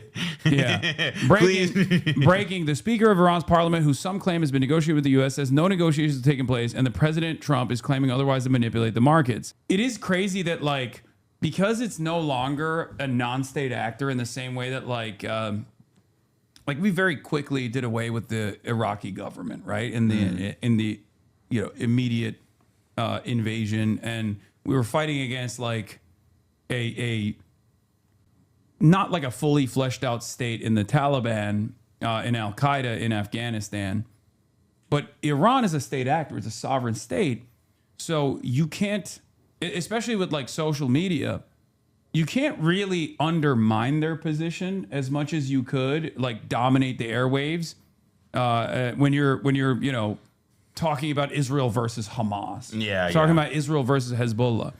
You have dudes with 8 PhDs on fucking, the interpretation of Quran from a Western capitalist framework, who are just coming out and posting on social media and also doing interviews in English with American news outlets. All of a sudden, I think that plays a major role in, it delivers a major blow to whatever the American goals of propaganda are, right? Because then mainstream media will cover the Iranian There's another thing though, posts. which is that it's not just about that Iran's a state and that Hamas is like a political organization with limited autonomy, whatever. It's that Iran also has the world economy by the nuts. Yeah. That they can do things that force people to take them seriously. Yeah. And it's just literally not been until this wave of this conflict that all of a sudden the West realized it. Because Iran had chosen not to go this far. They made the Iranian government, for whatever reason, much to the criticism of people much to the criticism of Western leftists, for example, they chose not to take it to this level until this most. It was recent. undeniable that it was until Trump said we're coming to kill all of you. I think this was Yahya Sinwar's calculation. It's just that both Hasan Nasrallah and Khamenei were far more restrained than he thought they would be. That's what I think. Meaning, in the prior conflicts, meaning that he thought it would come to this earlier. I think that the purpose of the Al-Aqsa flood was to trigger was to trigger an Iranian retaliation of this sort. I think it's plausible. I think one of the things though is that there's always this kind of, and this is also what Israel's deal was, is that they're always testing the limits of what they think they can get away with. Because I also think in some sense what you're describing is that yes, they wanted to provoke some kind of response, but now our situation. And I think that they actually knew all along that they didn't want that smoke. What they wanted is what they said that they wanted, which is that they wanted the Iranian people to rise up. I also do believe that on some level, these guys have been believing their own bullshit about the closeness of, put it this way, you were just in Cuba. You saw what life was like in Cuba. Mm-hmm. For 60 years, every American president, save for Obama, has been told by their advisors, we're this close. You're going to be the president who's going to get to see the Castro regime fall. It's the same thing with Iran. And I think that they ultimately believed their bullshit too much, even if they weren't believing it coming out of the Pahlavi's mouth. They believed it on this, deeper level because they literally hadn't been presented with a counter fact at any point, and until now. Yeah, I mean, Trump. I think other presidents have. Not saying much, but even including Biden, have at least demonstrated some level of restraint. Because I believe that Israel behind closed doors was always telling them the same fucking lie. But at least they were competent enough to listen to their generals and their analysts and their own intelligence assessment to be no, we're not fucking doing that. You're out of your goddamn mind. It's too much of a risk, right? Until Trump. I think Trump demonstrated on demonstrated in Trump 1 and also in Trump 2, as we're seeing now, that he was the guy who was going to be like, yeah, no, you guys, your intelligence is great. I love what you did with the beepers, you know, that type of shit. Yeah. Running off of like the highs that he got from the Venezuela operation, which was remarkably competent in comparison to what we're seeing in Iran right now, right? He thought this would be swift. I think he believed the Maduro thing really got to his head. Yeah, no, I think he genuinely thought, oh, decapitation, boom, boom, boom, because I know he does not want to put boots on the ground. No, he has never, like, he might inevitably lean in that direction because he's like he's not going to back away, right? This one I don't know about, because I also don't think that like you leak that you're considering troops, or you don't allow it to get out that you're considering ground troops, because it's in this current moment. The Iranians will read that as a sign of weakness, because they're like, bring that on. If that's the level you're going to, bring it on. And politically, domestically, it's insanely unpopular. So if it doesn't present to Iran as or the world as a show of strength, and it drives the American public crazy, then why are you doing it? And that's where I think that, like, I do hold some measure of judgment on whether or not Trump is actually like opposed to ground troops. We know that he said at different points, like, Iraq, it was a mistake. You know, I'm never gonna, no new wars. But like, no, but like, he's a master liar. Yeah, but think about it. Like, he didn't do that in Venezuela. He amassed a big enough force to potentially draw Venezuela or go into a much larger conflict in Venezuela. Like, you don't amass that level of naval forces if your goal is not to like eventually take it. I mean, if you're not willing to present that as a threat, while simultaneously he has always done crazy shit, but he has also backed away at times. I don't disagree, but Venezuela worked also though, because like you saw the Wall Street Journal article about the CIA guy. Oh yeah, the who worked who had worked for Chevron. Yeah.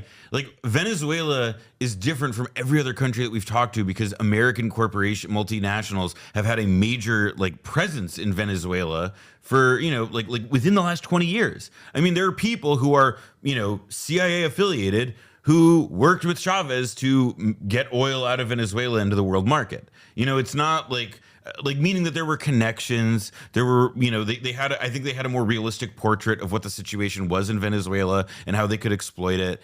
It doesn't seem, you know, to me, it just seems like they had the one radical plan that actually had a chance of working because of, you know, the way they did it out and the legwork they did. And Trump's lesson from that was, oh, well, I could just do whatever I want now, because we did whatever I wanted here, even though that wasn't what they did. They did a pretty specific thing with some limits, and that's not this. Yeah. All right, let's hear what Scale's new reporting looks like. Senior Iranian official tells Drop Site News, Jeremy Scale and Mortaza Hussein, there aren't any negotiations taking place. The Iranian side has simply communicated its conditions to the U.S., and even that has been done indirectly, adding that the U.S. messages have also only been passed through intermediary countries. Debated how to even deal with this, and they literally ghosted Steve Witkoff. They did not respond to him. When we reported that last week, the White House went nuts. They denounced Drop Site News, accusing us of engaging. Yeah, they said Drop Site News is a terrorist outlet. In America Last behavior. Said we were abhorrent, and then they went and they spun a story to Axios saying that it was actually the Iranians that had been begging President Trump to speak. And so, you know, this kind of played out over the past few days. And what Iranian sources were telling me, Daniel, is that through a series of intermediary countries, including Turkey, Pakistan, Egypt, and also some Gulf, a series of messages passed on to the Iranians by the United States, where, according to Iranian officials, these third-party intermediaries have said that the U.S. wants to wrap up this war. And that happens while publicly Trump is saying, we're going to bomb Iran's electrical and power infrastructure, which, by the way, would be a war crime if they did that in a sweeping manner. Iran then said, hey, let us tell you what we can do. We can hit not only in Israel, but we can hit in all throughout the Gulf. And this would cause just like catastrophic shock to the global economy, which we can talk about later. But the most breaking stuff I have for you is that Trump today posts on Truth Social that there's been this breakthrough, that he's pausing his threat to bomb the Iranian electrical grid and other energy infrastructure because there have been these talks going on between the United States and Iran.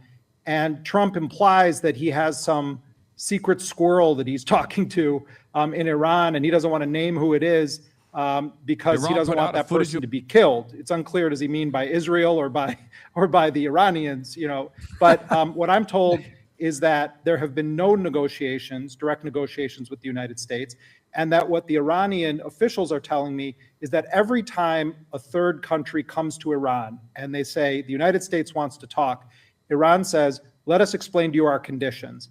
And in short, what the Iranians are saying is that they will not agree to the kind of ceasefire that took place last June after the so-called 12-day war, because the Iranians view that as having been a gimmick to buy the United States and Israel time to rearm, to reposition, and then come back in with this full-blown war that they launched on February 28th. So they're saying they won't go for just a ceasefire that doesn't have conditions attached to it. They also want any cessation of the war not only to apply to Iran, but to apply to two other fronts of battle, as the Iranians see it, Iraq as well as Lebanon, where the Israelis are increasingly engaged in ground operations. Iraq has also been a spectacular failure that's like not getting a lot of attention in this media cycle because there's so much devastation taking place everywhere.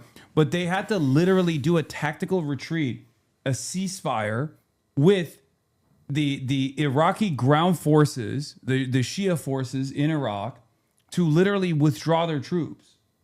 Did you see that part? Yep. And well, it's, I mean, part of like what's Iraq has been trying to democratically force the American troops to leave for years now. And Iraq has like been this, you know, it's like essentially since the end of the Iraq war, because Iraq is this kind of like desiccated country, it's been a place where a lot of different militia groups and a lot of other like non-state political and military forces, you know, drive events on the ground. And, you know, the U.S. viewed it as essentially like it went from being its own place and its own war to then becoming like a kind of like soft proxy battleground against Iran. And now, I mean, we'll see. I haven't read anything in depth about like the total, you know, how Washington takes the total situation. U.S. forces are now limited to the Kurdistan region, according to the Iraqi resistance, and they moved many of their troops into Jordan, I think. So it's this is devastating for again, American military superiority, American might, American force projection capabilities. Like it's unbelievable. Things are stable now that the Americans left. We only had like 3 hours per day. American and NATO forces asked the Iraqi government for a temporary 24-hour ceasefire with the Iraqi resistance factions to facilitate their withdrawal from Victory Base in Baghdad, according to spokesperson for Saraya Awliya, Aldam Abu Mahdi Al-Jafari. Al-Jafari said that most resistance factions that received the Iraqi government's request agreed to the truce on the condition that popular mobilization sites from the holy city of Samarra to Karbala would not be targeted. But if you return to sin, we will return to punishment. Beast mode. That is pretty hard. Beast mode. By the way, this has reverberations across the entire world. The reason why I say this is because the American military presence as a force projection capability is everywhere all at once, right? All of a sudden, this changes the calculation.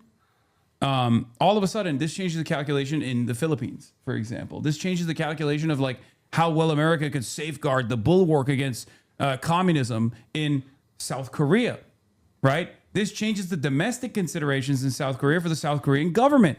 All of a sudden, they're more willing to bargain as equal partners with the DPRK. If the Filipino government is also smart enough to recognize that reality, they have a very different opinion about getting into a bilateral security commitment with China in the South China Sea. They're the only country there's a holdout in the Asian cooperative structure that has refused to leftist cope Lamau. Oh my God.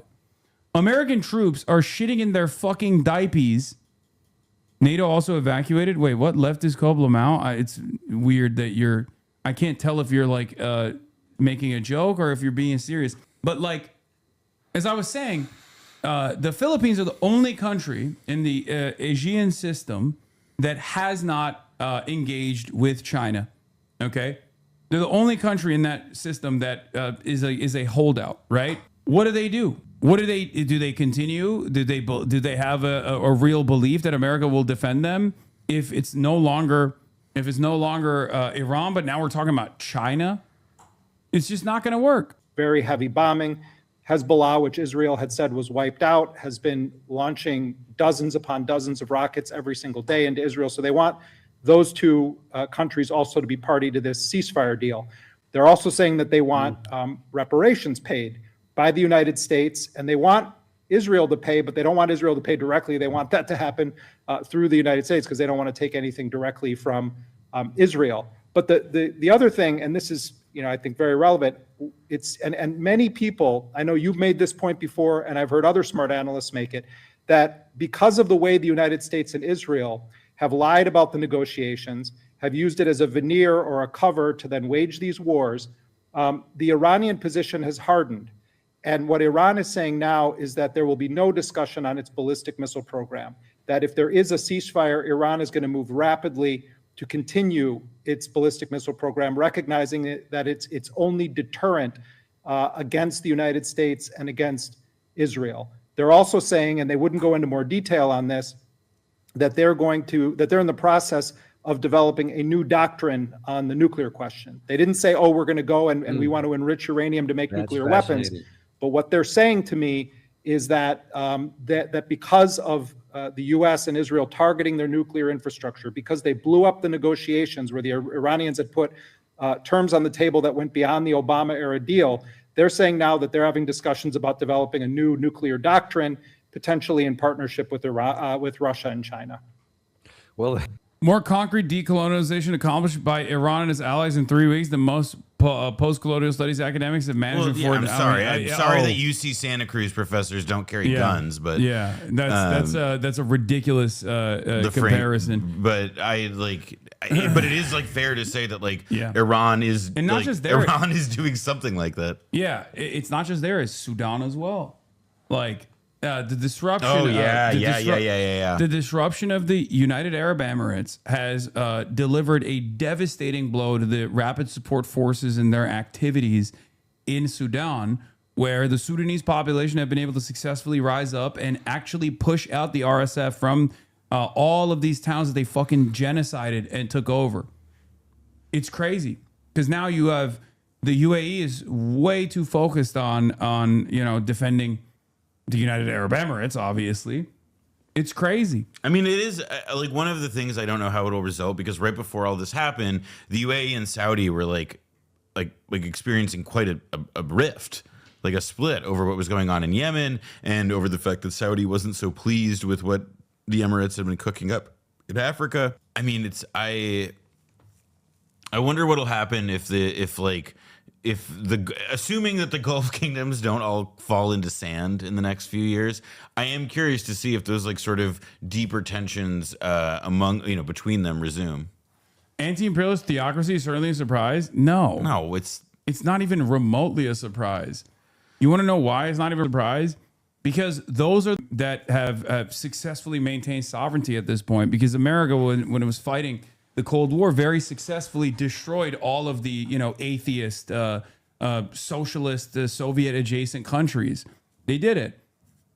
Iran was able to hold out because, as I've explained over and over again, in the Iranian Revolution, basically after decades of Western intervention, the forces that were the most Islamist were seen as the most anti-Western forces.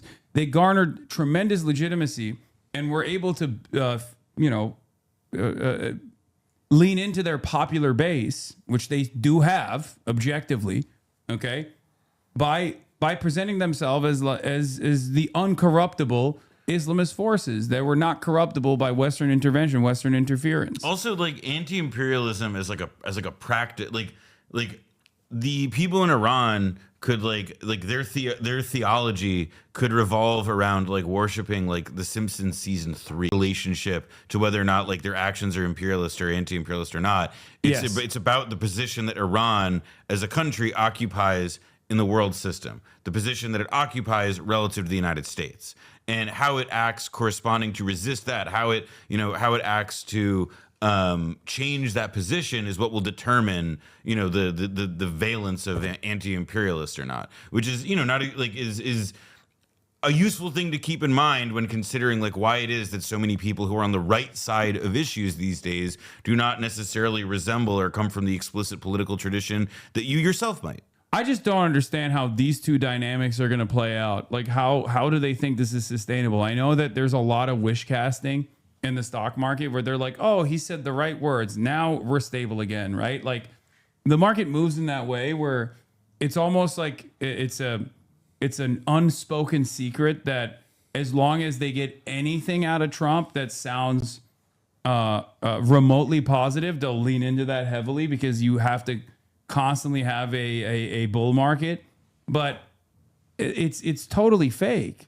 At some point, the bubble's going to burst. I mean, I think some of it is that like the Financial Times had a passage that everybody was sharing, like, was passing around recently that was like sort of teasing out like what the chain of effects could be. So it could be that like it's if you end up like if there's something that jeopardizes the amount of capital that can be pushed into AI investment, then all of a sudden those companies that are all investing in AI are going to like be in a race to be the survivor and one of the few companies that can take it. And so we'll see that bubble deflate some. And if that bubble deflates some and the values of those companies go down, then people, the thought is that there's a bunch of correlated investments in assets have. I mean, the price of Bitcoin has more or less correlated with the price of Nvidia stock, I think. So the idea is that like if the AI crash happens, that'll end up taking crypto down with it. And if crypto, it's and then you can imagine like how it all plays out in that way.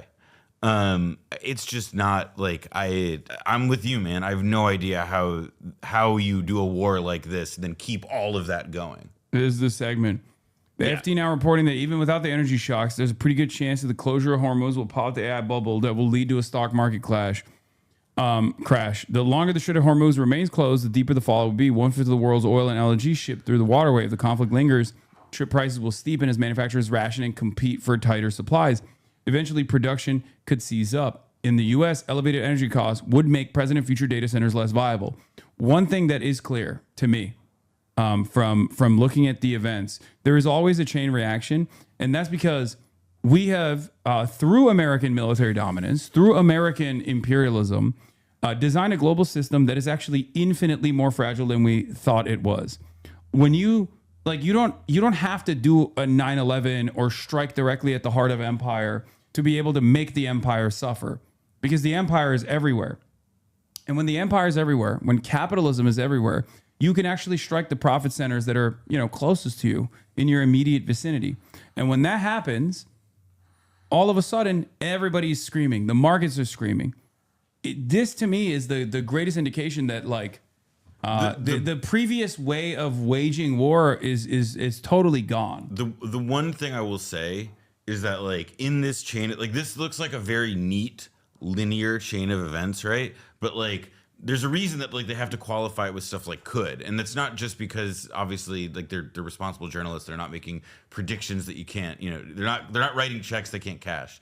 But I do think that, for example, the question about elevated energy costs, like when that passage was getting passed around, I saw some people note that there's not necessarily a way to, we don't know what energy costs are necessarily going to do in the U.S. because also the U.S. paradoxically, as a specific country, is partly one of the beneficiaries of this war because of the demand because we are a fossil fuel exporter and people need fossil fuels. And on top of that, and I brought this up in the beginning, I'm not the biggest I'm not going to sit here and act like I'm the biggest understander of how heavy crude versus that sweet light shale works, right? Obviously, that's what we have through fracking.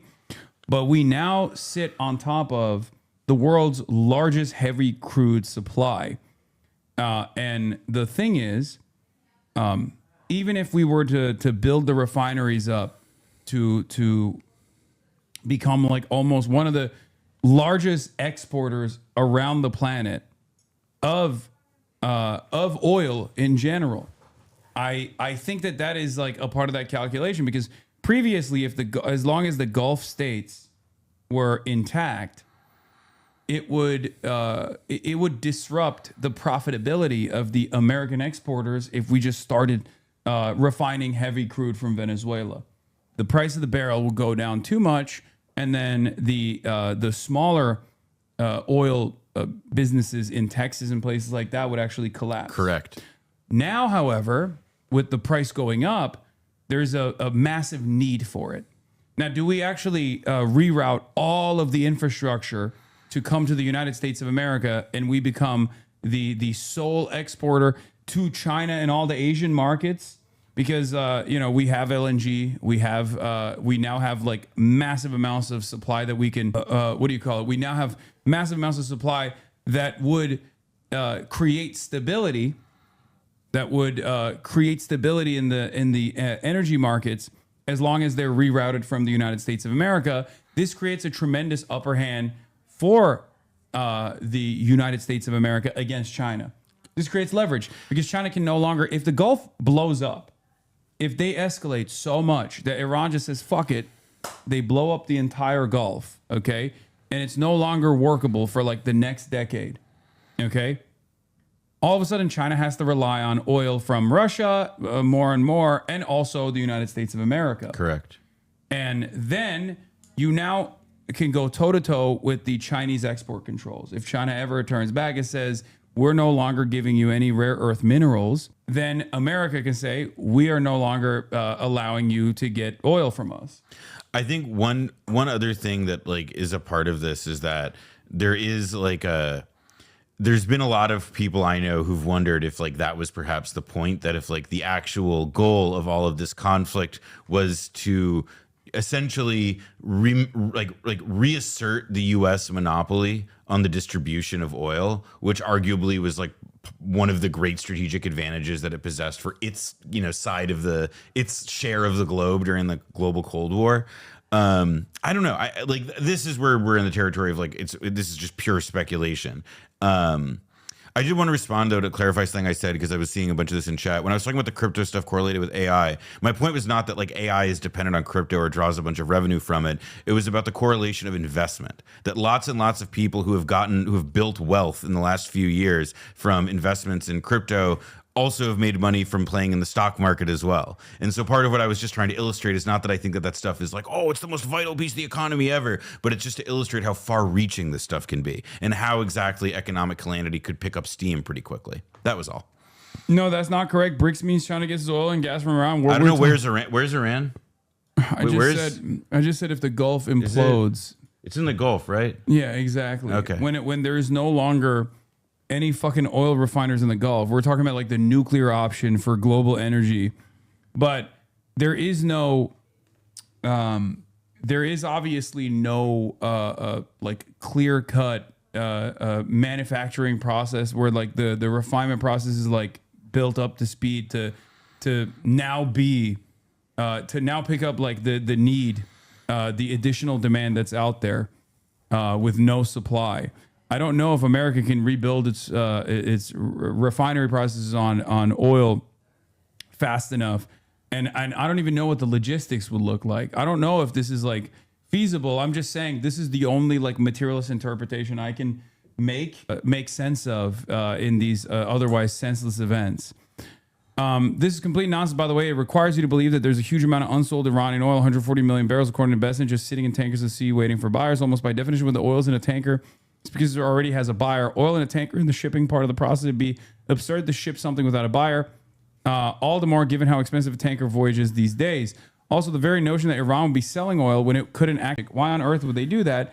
They've been selling oil almost exclusively to China precisely because China is one of the very few countries both willing and able to pay them, despite the U.S. banking sanctions. And therein also lies Besson's key contradiction. It makes zero sense to lift sanctions on Iranian oil and at the same time have banking sanctions remain in place. It means that you can freely buy the oil but not pay for it, so it's still an impossible transaction.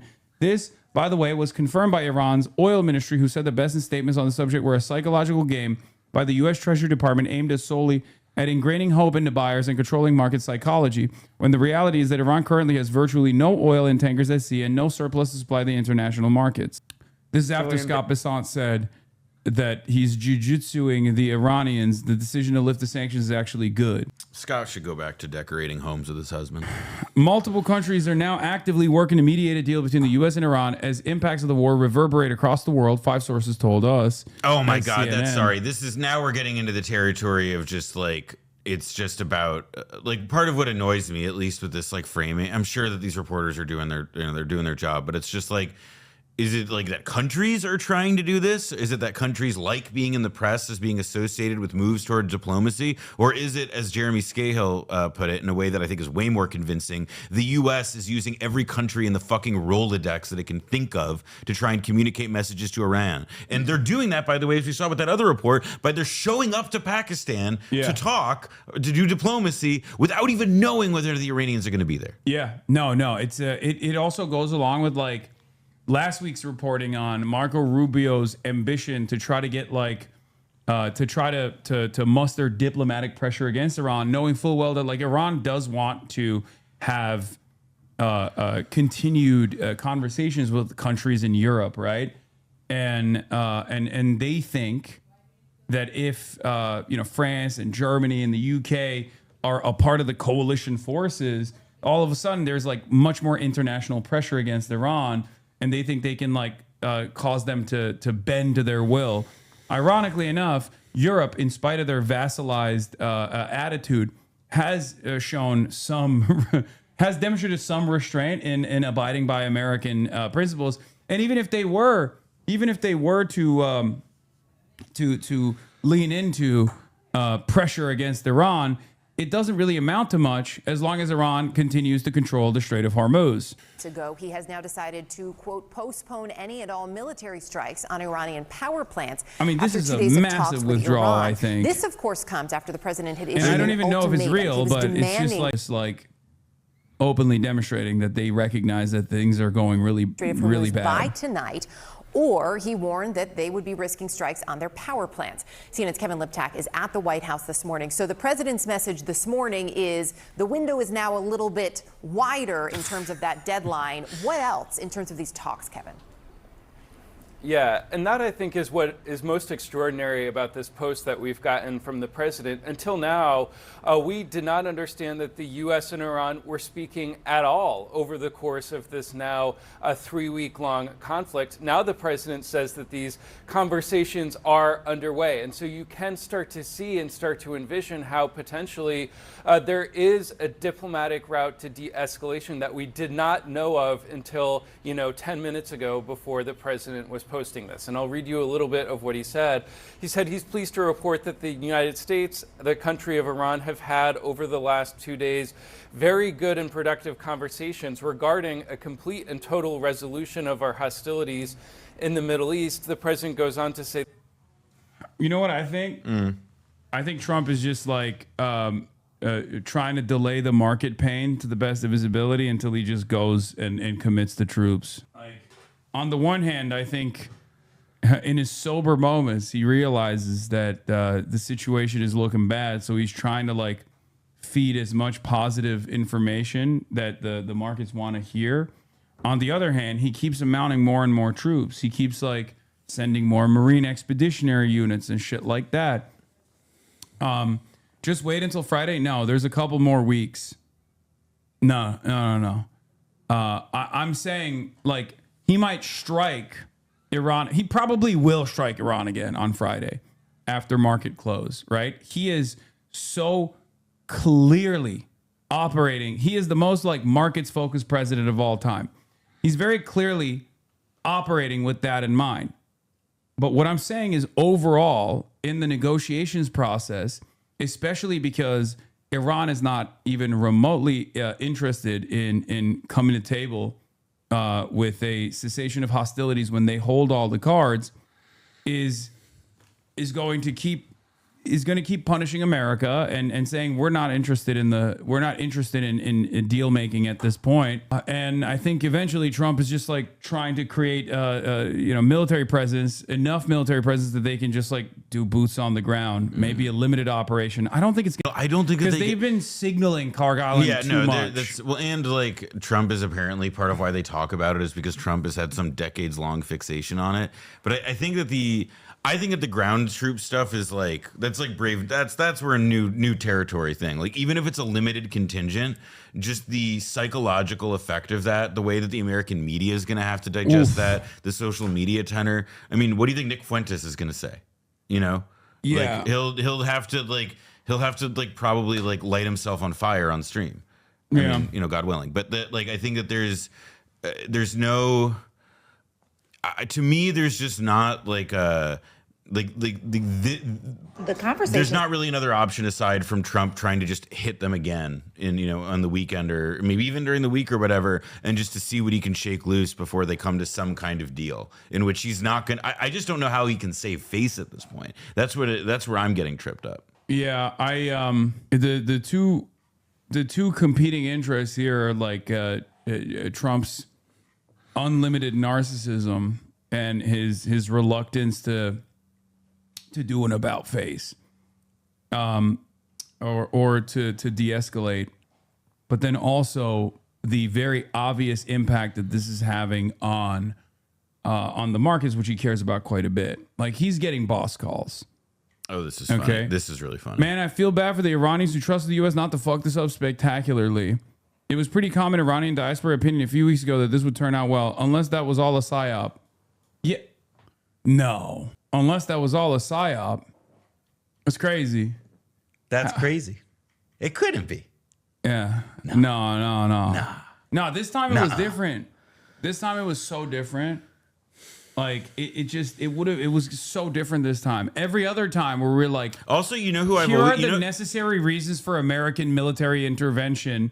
And then we go, oopsie, turns out it was actually an incredibly bloody affair and they had no interest in like liberating the people. You know who I have always trusted when it comes to knowing what's going on inside of Iran? The Iranian diaspora. Yeah. It's my first thought always. The same thing with the Cubans too. It's just like ContraPoints has just become Hillary Clinton points. Like that's it. It's just Clinton points. I know it's Hasbara points we've said, but like all of her takes are just like, well, the Democrats would have done this better, right? It's fucking ridiculous. Endless smoke from David. The contempt I feel for the exiles who trusted Donald Trump and Benjamin Netanyahu to carry out their liberation war is immeasurable. Iranians will suffer horribly, and so will the whole world, which a literal idiot could have predicted. Oh my God. Oh yeah. Oh my God. Yeah. My queen. Yeah. Fucking. Yeah. I'm sorry. I forgot. I've been calling her Miss Frizzle. But I'm like, where did she come from? She's just an Iranian exile who lives in New York. She's an Iranian journalist who, was a big dissident. And I guess she did like competent reporting at the time. But then when she moved to America and started getting like hundreds of thousands of dollars from the CIA, she became the most unhinged person that you've ever encountered. I mean, I know nothing about her background. All I've done is I've seen her on like CNN or whatever, and I've seen her astute, engaging and informed commentary about yourself. But I didn't understand why she was on the TV. Was my main question. What do you mean? Anyone that will say President Trump and Benjamin Netanyahu, you are the greatest. When you say that, Jake Tapper will be like, please come on the broadcast and yell at the mayor of New York. You know, Tapper is he's salivating at the prospect of an Ellison takeover. He is just like gearing himself. Might even say, what? Jake Fapper. Yeah, he's fapping. He's fapping so hard to that. Yeah, I know. Mehdi Hasan and Trita Parsi, who have never lived in Iran, who have no family there, who have never faced imprisonment and assassination plots by the regime. now obsessively targeting and bullying me, using their platforms to spread misinformation. Sorry, I love that. For security and safety reasons, I can't substantiate my claims. Yeah. But one day I will reveal in how full the misinformation they keep repeating has been used these days by the Islamic when did she post Republic. this? Has it been a day? No, it was this morning. What the fuck? This is this morning. Whoa, what? It's Mullah Mehdi Hasan. You have always behaved like an intolerant mullah. That's so funny to say about Mehdi Hasan. that is pretty. He's so fucking. He's a funny guy to say that about. Yeah, he's so. I mean, I love him. I think Zateo is a wonderful outlet, but like he is the biggest lib of all time. Like he is. I think he literally is the last true defender of liberalism. He's the only guy on the planet that even he's actually changed his tune a little bit as of late, but like he was quite literally the last guy, the last soldier, the last samurai of liberalism. Okay. I guess if you're welcoming the bombs getting dropped on your country, then like the last person, then like the only person left you have to criticize is Mehdi Hasan. You know what I mean? Like the fuck else are you gonna do? You've already thrown in your lot with the people who are like turning your country into Swiss cheese. Fuck them. Anyway, Mehdi is a liberal. I mean, yeah. I mean, he's anti-Zionist, of course, but yeah, he. Have you ever listened to him talk to I looked at the transcript of his interview with the foreign vice minister of Cuba, which I also, because I was, about to interview him as well. And like half the conversation is literally like, how dare you say that like the countries like protests are being propped up by the CIA. Like how could you say that? Like it's all like there's a little bit of a victim blaming, and he's an incredible debate lord, and I really respect his I really respect how he debates. But the reality is he does do a reliable job of like undermining victims of American empire sometimes. He has changed a little bit though, I will say. He has changed a little bit as of late. Have you debated him? I mean, we've had and the same with China as well, but like we've had what do you call it? We've had conversations. I'm not going to elaborate, but like we've had conversations where we find ourselves in agreement more often than disagreeing. After Sam Cedar, he has the only watchable Jubilee thing, I think. Trump. What is this? Reza wrote the same statement, and then Yashar. Politico quotes two Trump administration officials on background who say that Reza Pahlavi is not considered a viable option as a leader in Iran. Dude, there is one thing about Trump that is consistent. He can't stand losers. Like it's the same. I mean, it's just like with Maria Machado. Yeah. He does not even give any breathing room to that shit. Where he'll just be like, nope, not gonna happen. You're a fucking loser. Loser. Machado don't. Bye. Yeah, no, I think he also though understands that like part of the way that you have to resolve these situations, because this is like, remember how in Cuba they figured out, oh wait, fuck, there's nobody we can turn to. Yeah. So we're just gonna have to, no matter what happens, we are going to have to use some of the same people. Yeah. And so I think they've learned a lesson about diaspora. You mean Venezuela? No, in Cuba, because that's what they're talking about now. Like in their leaks, they're saying that like, oh well, we're like you have Rubio saying that they would even leave people in place or whatever to accomplish whatever it is the fuck that they want to do. For the record, for better or for worse, the Cuban government is very ideologically committed. I think more so than Venezuela is, more so than Delcy Rodriguez. Well, they've also been under this position, like Venezuela, the Bolivarian Revolution. It's been like 20 years of the Bolivarian Revolution, or 25 years of the Bolivarian Revolution. There's a difference. What? The Venezuelan system was implemented through democracy. It is inherently a revisionist system in and of itself. It's the most like. Just like with Chile, it is a socialist system that transitioned towards socialism by way of the democratic process. Cuba had a revolution. It's true. And I think that is a genuine, very, very significant difference. If you achieve your communist system or your socialist system militarily, even if the Cuban Revolution wasn't initially even if the Cuban Revolution wasn't initially socialist, it became a socialist revolution, right? And the reality of the matter is those systems are infinitely more resilient to outside pressures than seemingly the communist propaganda. That's crazy. Brother, whose broadcast are you watching? It's been years. Hello? Like, what the fuck? This is so funny when people go, wait a minute. Wait a minute. What are you saying right now? Like, that's so funny. Brother, you're surrounded. I don't know if you know this. You are surrounded. Look around. Now, I'm still sympathetic to any attempt. Make no mistake. But it's, impossible not to realize that the revolutionary struggle brings about a much more resilient system, not socialist in design. The Islamic Revolution is a great example of this. I mean, I would also say that, like, because it's like part of what explains the resiliency, at least, resilience is that the U.S. has proven in the case of Cuba, in the case of Chile, in the case of Venezuela, that no matter what the structure of your system is, they will try to work against it. And it turns out that societies that have a free and open press, that societies that have existing permitted multinational investment and present from the United States, for example, present, it was shown that those were opportunities that were really. Do you see this? We have an Enver Hoxha hater.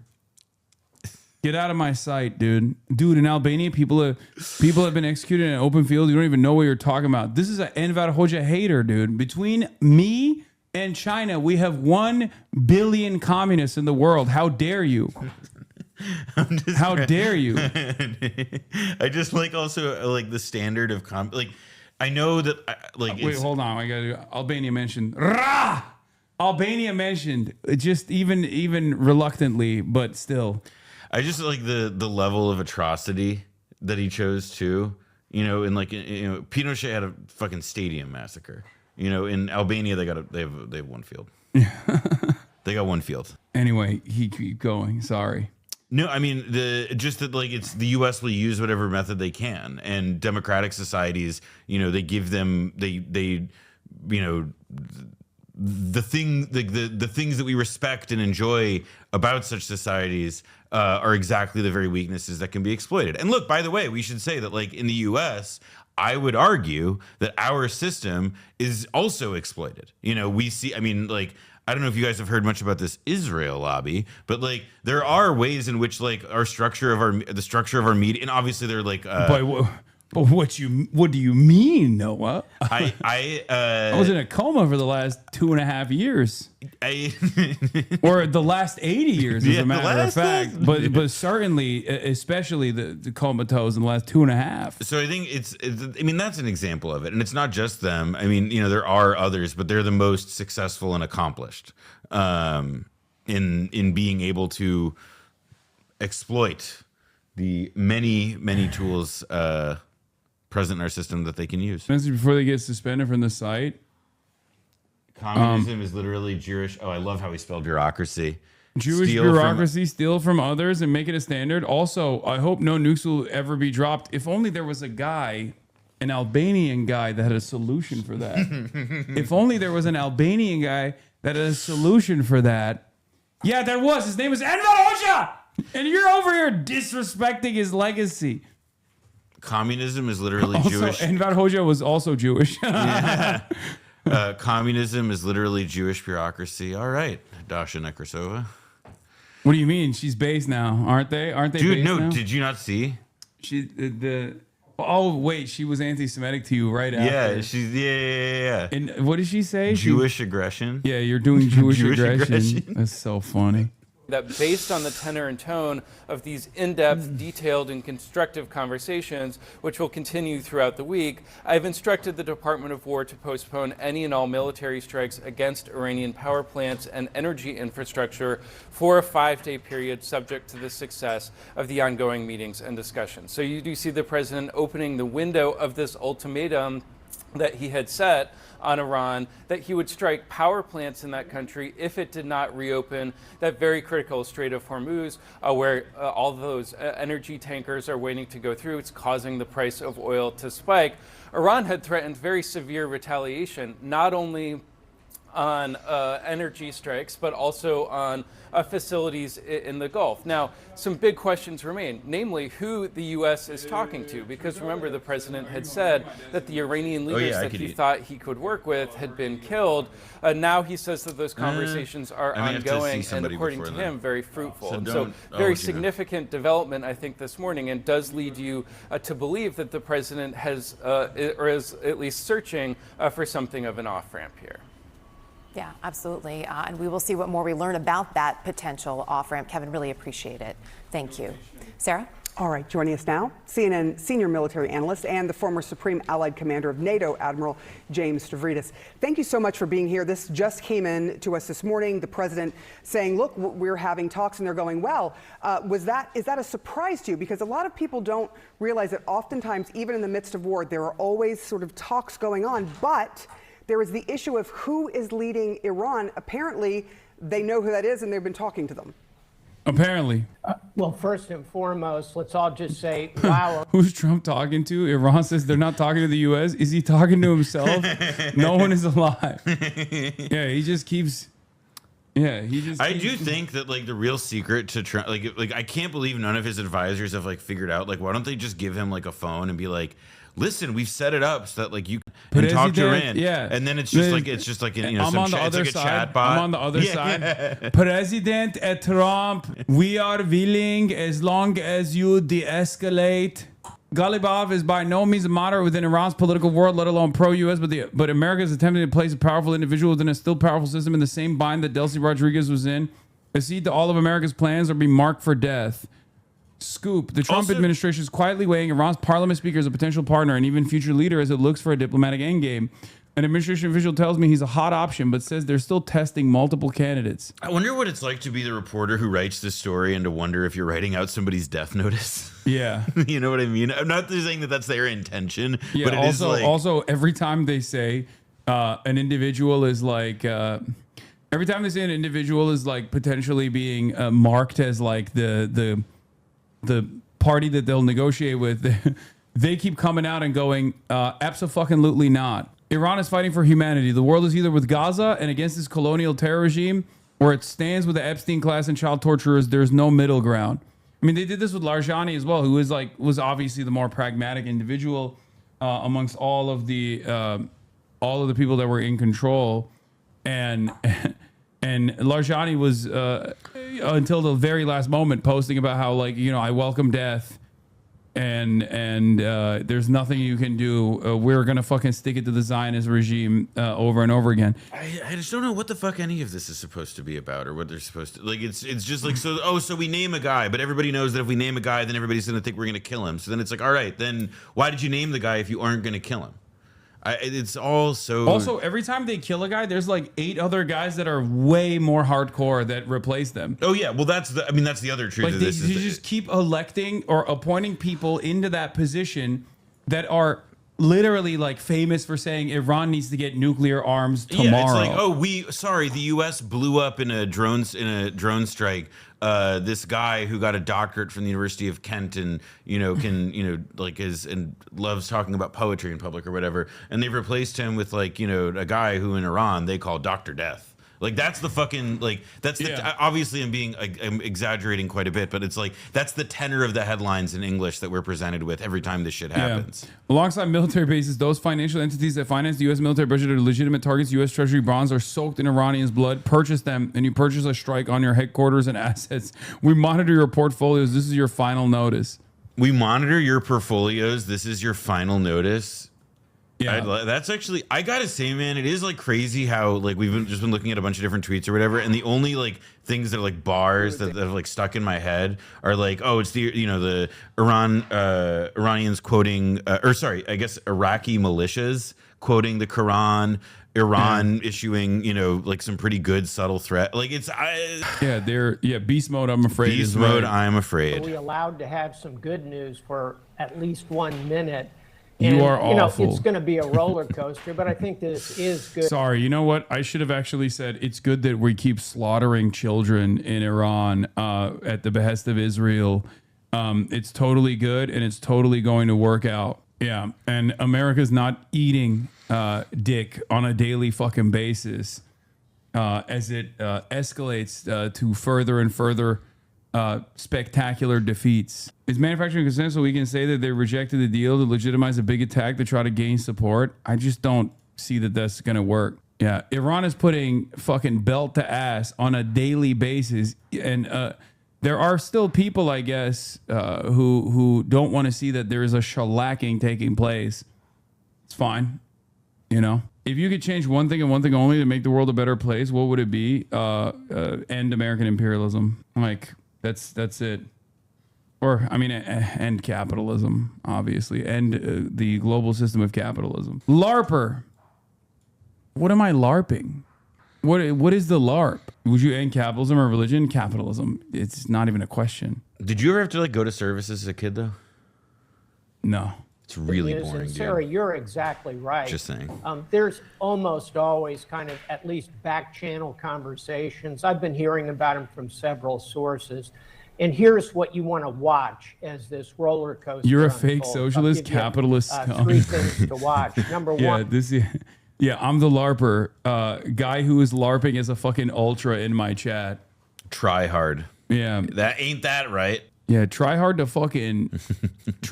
engage in capital accumulation, bitch, instead of fucking posting in here. Where are literally Jared Kushner and Steve Witkoff? Because they are the ones who are going to be the U.S. side of this. Keep an eye on Admiral their James normal Stavridis. counterparty, the Iranian foreign minister, Carlyle Group, still if I'm alive not by mistaken. all accounts. Abbas Aroghi is his name. So watch those three. Where are they? Are they popping up, for example, in a place like Geneva? Number two, watch the Marines. The Marines are still kind of chugging along toward the Gulf. The first big Marine force gets there in 7 days. Another one right behind it 2 to 3 weeks later. And then number three, all eyes are going to continue to be on the Strait of Hormuz. Again, this is good news, but we just heard from our gas guy, and he laid out pretty clearly the strait's going to have to open before this is going to really turn into good news. But bottom line, Sarah, yeah, it's always better to be talk than bombs away. Joining us now, CNN political and global affairs analyst Barak Ravid. This just came in this morning, and so I know it's a fast thing to have to try to figure out what happened here, but what do you know about Barak 8200 Ravid. this was a bit of a surprise, at least to many who thought that deadline was fast approaching. Yes, I think it was a big surprise. At least last night, I spoke to several U.S. officials that none of them thought, none of them thought that the ceasefire is coming or that there's any. In a capitalist country, profiting off of capitalism, pretending to be a communist. Okay, you're not though. So why are you defending capitalism? You're broke. You're broke as fuck. You got no capital. Why are you defending capitalism? Let's say I'm making out like a bandit, okay? And I'm still saying that there's a better future possible. What the fuck are you doing? Show me the deed to the factory, bitch. Where is the deed to the factory? You got no capital. You got no bitches. You're in a fucking Twitch chat defending this system that is dominating your life. Yeah, broke ass, not even a gifted sub. You don't got no subs, broke boy. Anyway, let's continue. Opening. And I think that from what I learned in the last few minutes is that over the weekend, several countries from the region tried very hard. Close presses. Thank you for the 100 gifted subs. More time. And I would like to have a discussion about how you contradict yourself on a daily basis. Let me guess. You're going to repeat exactly what that other chatter said, which is that I'm rich. I'm rich, and yet I advocate for the poor to have more. You know, for ordinary people to live long lives of dignity. Is that... Well, we can start with that. Wow, I've never heard that one before, dude. I know. Everyone here knows, too. This is not a call out. You're glazing me. You love capitalism. You're just fucking glazing my ass. When will you understand this does not have impact anymore? You can keep promoting it over and over again. It hasn't stopped me. I'm not trying to glaze you. Why would you hate on someone who's broke? I don't hate on broke boys. I hate on broke boys who defend capitalism, a system that they say I benefit from as I'm engaging in critique. Okay, you're too stupid to understand what I'm saying, I think, and it's okay. This is the exact same energy as people being like, I can't believe you said Nick Fuentes. I can't believe you made fun of Nick Fuentes for being gay and Mexican. No, man. I made fun of Nick Fuentes for being an existing contradiction because one can be a class traitor, but one can't be a gay Mexican neo-Nazi. Okay? It doesn't make sense. That was a stream lag. Okay, do you donate if you want to go against capitalism? The answer is yes, but I don't think that's going to change your equation. Sort of prolonged Trump's 48-hour ultimatum to the Iranians to try and get some sort of diplomacy going. And those countries spoke to both Iran's foreign minister Abbas Araghchi and White House envoy Steve Witkoff at the time. And I think that at least this initial effort, as we saw, was successful because it managed to get Trump to say, okay, I'm giving it another 5 days for diplomacy to see if we can get something going. By the way, those talks, as far as I understand, are not just about the Strait of Hormuz. They're about trying to launch a diplomatic process that ends the war. Obviously, the Strait of Hormuz is a very big part of it, but it is not just something that is focused on the Strait of Hormuz. It's much wider. Yeah, I mean, that's huge. If indeed they're talking about how to end this war and that those conversations are actually going on. You mentioned the foreign minister involved in this. So there is someone, because at some point President Trump said that he didn't know who to talk to because so many of the leadership had been killed. It sounds to me like what you're learning is that the foreign minister is very much involved in this and maybe heading this up. So does it appear there is a diplomatic path out of this? Well, it's a big question mark. You know, it just happened 30 minutes ago. And, you know, I think President Trump decided to give it more time. I think was a good decision.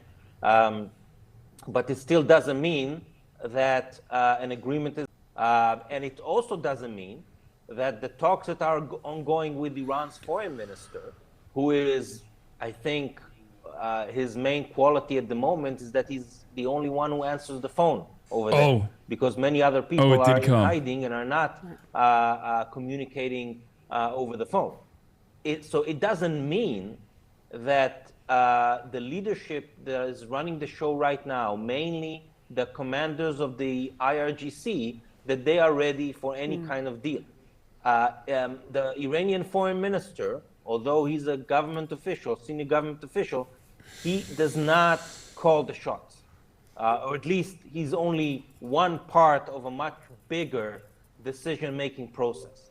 So I think, you know. Sorry, I'm just fucking cracking up. And look, I did not notice this before. Look at the photo, exactly the thing on the wall. It's Herzl. Yeah, it's Herzl. Of course, Herzl.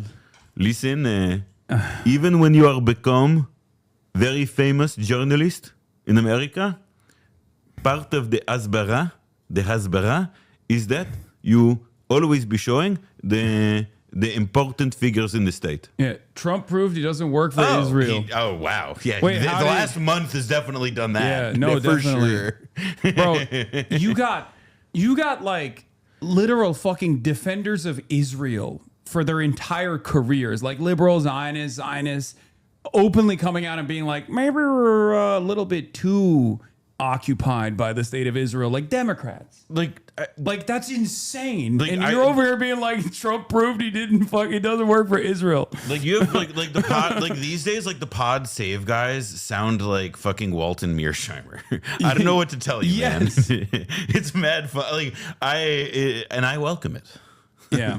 God damn, that's a long ass fucking Jesus Christ. Wow, I'm now seeing this too. And Hold second, keep our expectations low when it comes to the ability to get a deal.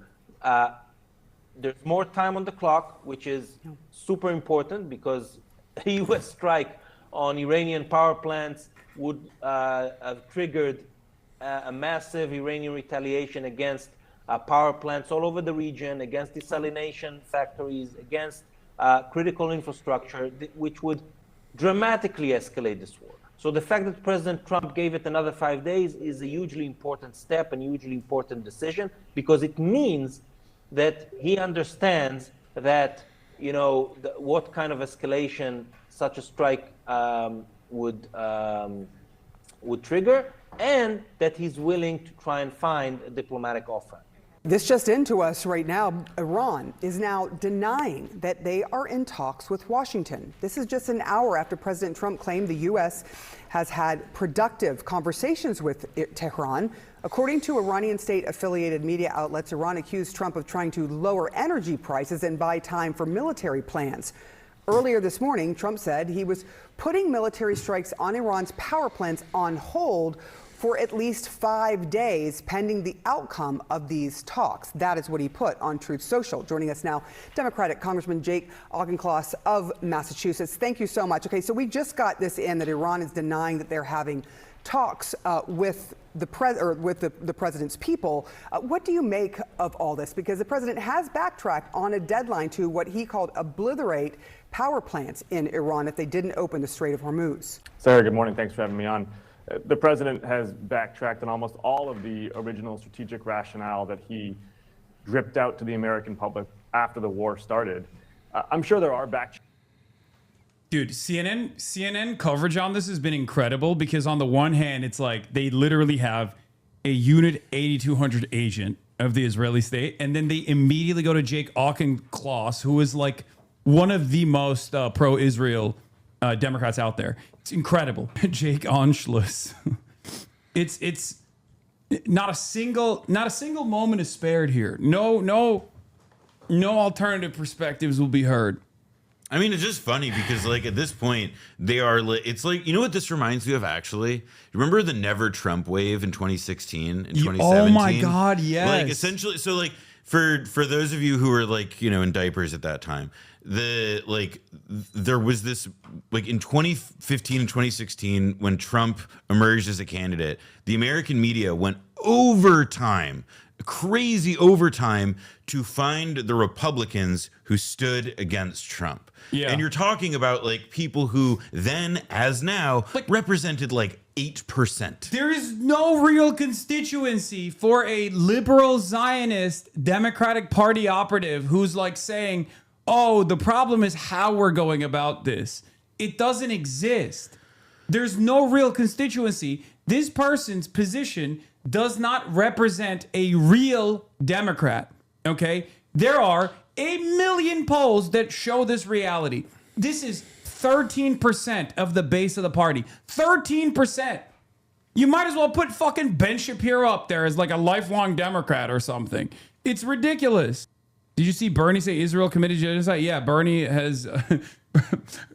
My headcanon is Bernie saw that Netanyahu got assassinated and believed it, so he's like, I can't keep saying Netanyahu's genocide. Now I have to say Israel. It brings me great shame. It brings me great shame. No, Yeah. I do think that I mean, his statements have been getting like slowly but progressively harsher over time. I mean, it's just, I don't care. He's fucking 850 years old. I just don't give a shit. I think like yes, it's totally valid to criticize him. It's totally valid to criticize him.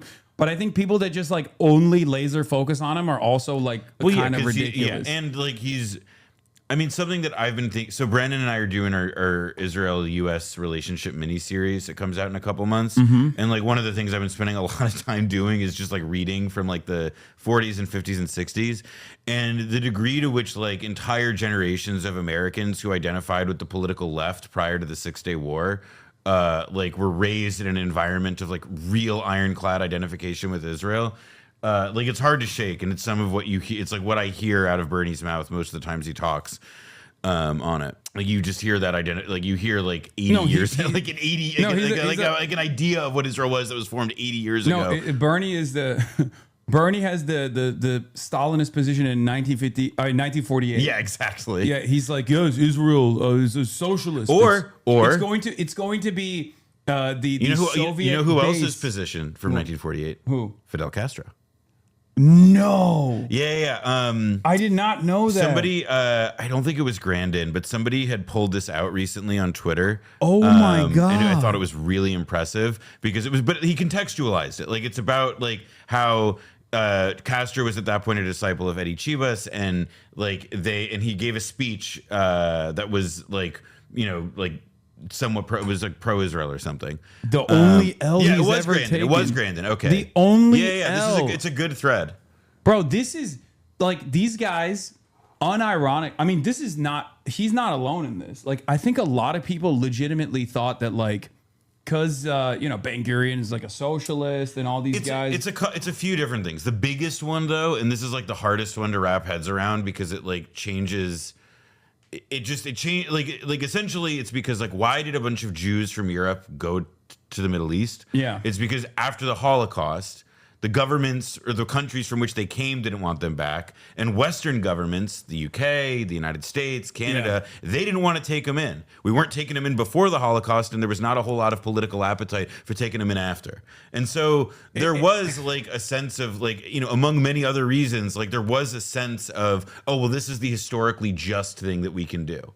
And so I think that there is like, I without knowing like all of the particularities of how everywhere else around the world reacted to the Holocaust, an event that was then being discovered day by day, frankly, at that point, I think it is like, the questions that were live in the world, like what I'm describing is all of the reasons that the Palestinians' rights to self-determination and to their own land were neglected. That's all I'm essentially describing there was what was the motive for people to have thought it was a good idea in the first place. And I think, well, the position of the USSR is very obvious. Like they did, I think, to a certain degree, the factors that you just mentioned were obviously present. They also thought that they could like establish a base of Soviet influence because these guys were sympathetic. At least they thought they were sympathetic against Western intervention in the region, right? Because they were like, oh, these guys are socialists. We arm them. They maybe their calculation also considered that like either pan-Arabic nationalism was not going to pan out, or potentially that they thought that like they had a lot of the pan-Arabic movements initially did align with Western forces, right, against the Ottoman Empire. So from their estimation, they would have been like they would have been more receptive to Western influence as opposed to Israel potentially. But they very quickly found out that wasn't the case anyway. And slowly but surely they changed their tune and became anti-Zionist. But same with MLK. MLK was also... but it's generally speaking, until the 6-Day War, Israel was considered a liberal and left-wing cause. It just was. That was the reality. The Democratic Party and liberals within the Democratic Party, Jewish liberals in the Democratic Party, were correctly seen as like the most like strident and aggressive advocates for Israel. And the Republican Party, Eisenhower, Dulles, they were not considered as good friends of Israel as say Adlai Stevenson would have been. So I think that that's just how it was at the time. That's how they saw it. I do think that there was obviously like clear-eyed anti-Zionist Jews in the Labor Bund, the Jewish Bund movement, but it is so interesting that like a guy who directly experienced the rise of Nazis, Einstein, was like very clear-eyed in his assessment of what the Zionist brigades were doing and what it would eventually turn into. And yet so many other people who were not directly involved in any way, shape, or form from afar were like, no, this is good. This will be a good thing. There was essentially like, because also like the JQ, the Jewish question, and the idea of like where should Jews go or whatever, and Zionists, accepting the anti-Semites premise and running with the idea of like, well, there's this place in the Bible, etc. There were a lot of people who understood that, all right, well, even if we accept that premise, even if we think that there is a place where Jews should be in the Middle East, the idea that it should be a Jewish nation state where Jews have a specific state character and a political, like a political entity in which they are able to have privileges, with the implication perhaps being that there would be one for the Arabs. History unfolded differently, but there were a number of, there were people like Einstein, or even the first leader of Hebrew University in Israel, a guy named Judah Magnus. I think that there is like there were a lot of people, even people who would have considered themselves participants in the Zionist project, who made all of those same points, and who more or less, unfortunately, co-signed what became a project that they would have, had they seen it evolve to what it became even within 20 years, would have started using the language, would have started making comparisons with the Nazis pretty happily. Yeah, insofar as the critique of Zionism was locked into a critique of his disalignment with capitalist imperialism, many early waves of communist politics kept an undeveloped theory of settler colonialism left to be clarified. I don't agree with this assessment at all. I think this assessment is like utter. The Leninist perspective for a white guy at that time was, I think, pretty open about anti-colonial and settler colonialism in general. Am I wrong? I just think it's more that he's saying, like, it's the idea that it says kept undeveloped. I like the tweak that I would make is that even Stalin. But it was more that it was just underdeveloped. Like, for the moment, it didn't adapt to the times. I mean, Stalin ended up co-signing the project. He's voted for partition. I think that it's more that, like, people did not understand what Israel was, what its leaders wanted to do. Because also remember, the Nakba was a secret plan. We still do not know the details. We still do not know the details of how it was organized. We still we know some. We know that there were meetings. Ben Gurion was a part of them. They actively listed the villages that they wanted to depopulate. That they want, like, there was, like, there was, from the moment that it began taking place. Israel also began telling a line saying, listen, they're running. We didn't kick them out. They ran. So I think that is true. There was, I always forget that, like, we are operating in the aftermath of, like, the discoveries of the new historians, and also, like, a tremendous amount of work that, like, Palestinians have put into raising awareness of, like, what the Nakba looked like. I do forget sometimes. It's almost like, it's a little bit like, as you said, the Holocaust and the full scale of the atrocities were only being understood at the time because, like, people didn't have a full understanding of exactly what had taken place. I mean, consider what the media environment was in that time. Yeah. Like, there's a bunch of different ways to look at it, and all of which is not to, like, I want to be clear, none of this is to say that people made the right decisions, that excuses should be made for them for not seeing the truth. It's one of the great tragedies of history that we now have to live with. But it is, like, if we want to actually understand, like, why it happened, why were our faves problematic in this moment, etc. I mean, these are the conversations you have to have. What is this? Oh no, here we go again. Another worldwide Jewish conspiracy theory. I'm sure the kids in the Cool Kids Club agree with you. What? Bernie stole newspapers. Sorry, I love this arc. This is, like, to me. The Nazis want to send the Jewish people to Madagascar. The ahistorical understanding here is frightening. I don't know what he's referencing there, because I don't know if he noticed this, but the Nazis, in addition to wanting to send the Jews to Madagascar, they also killed 6 million of them. Yeah. Maybe news to him. I don't know. I don't understand what, like, maybe he's saying, maybe he's operating with the Grand Mufti theory. The Benjamin Netanyahu's famous Holocaust revisionist Adolf perspective. Hitler was not history's biggest anti-Semite. The Palestinian Grand Mufti was. It was the Grand Mufti of Jerusalem who gave Hitler the idea for the Holocaust. In fact, Hitler's idea had been to take the Jews and to put them in a carnival, a circus. Yeah. But it was the Mufti who said, no, you should kill them. Yeah. He had no idea. Islam has nothing to do with what I said. No, we're fucking memeing on you, brother. I think these are ideas that might be a little too complex for you, okay? Yeah. And don't worry about it. Go back to Bluey, brother. Channel conversations happening between Iran and the administration right now, but the reason we are hearing Iran flex this way is because they have a new strategic asset. When this war began, Israel and the United States had air dominance over Iran. Now that this war is 3 weeks old, They still have air dominance, but Iran also now has its own strategic asset, which is sea denial. Iran has demonstrated to the world that it can selectively close the Strait of Hormuz for oil transit, and that is spiraling global markets. That's what's and Iran spiraling? understands that while it is operationally under stress from the tempo and the kinetics from Israel and the United States, it is Okay, so strategically hold on, pause. We are now seeing what this is. Like, it's exactly what we said.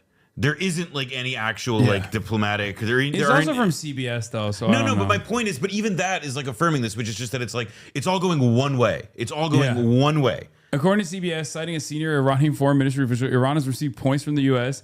and they are being reviewed. It follows a slew of contradictory statements made by both the U.S. and Iranian officials on the matter. I don't think the Iranian officials are contradicting themselves. No. I don't think they're contradicting themselves. They're saying like the U.S. is desperate for mediation. We're not.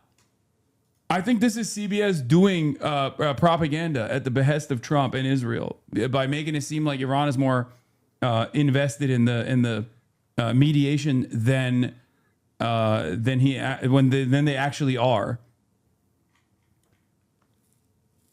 Trump is 100% buying time to try and take the Strait. It's not going to happen. So stupid. I mean, I don't know. I'm not making any predictions, but I just don't see that happening. Okay, because of how easy it is to continue dominating it or making it like, or putting up a tremendous amount of penalties. It's fucking 2 miles wide, man. It's 2 nautical miles wide that oil tankers can pass through. It's 21 total miles, but most of it is too shallow. It's not deep enough. It's not very difficult to close the Strait of Hormuz, especially when you are Iran. I do love also how it's like, there is just at no point it occurred to them also that it's not just oil that goes through there too. Yeah. Like it is like, it's not just like Iran's oil. It's not just Iran's oil. Yeah. It's starter chemicals necessary for it's necessary, it's natural gas. It's so much. It impacts so much of the fucking commerce. It's ridiculous. What are the odds? What are the odds of a coup or a civil war in Iran? I mean, there's always some odds, but it doesn't seem very likely. Yeah, fertilizers, helium.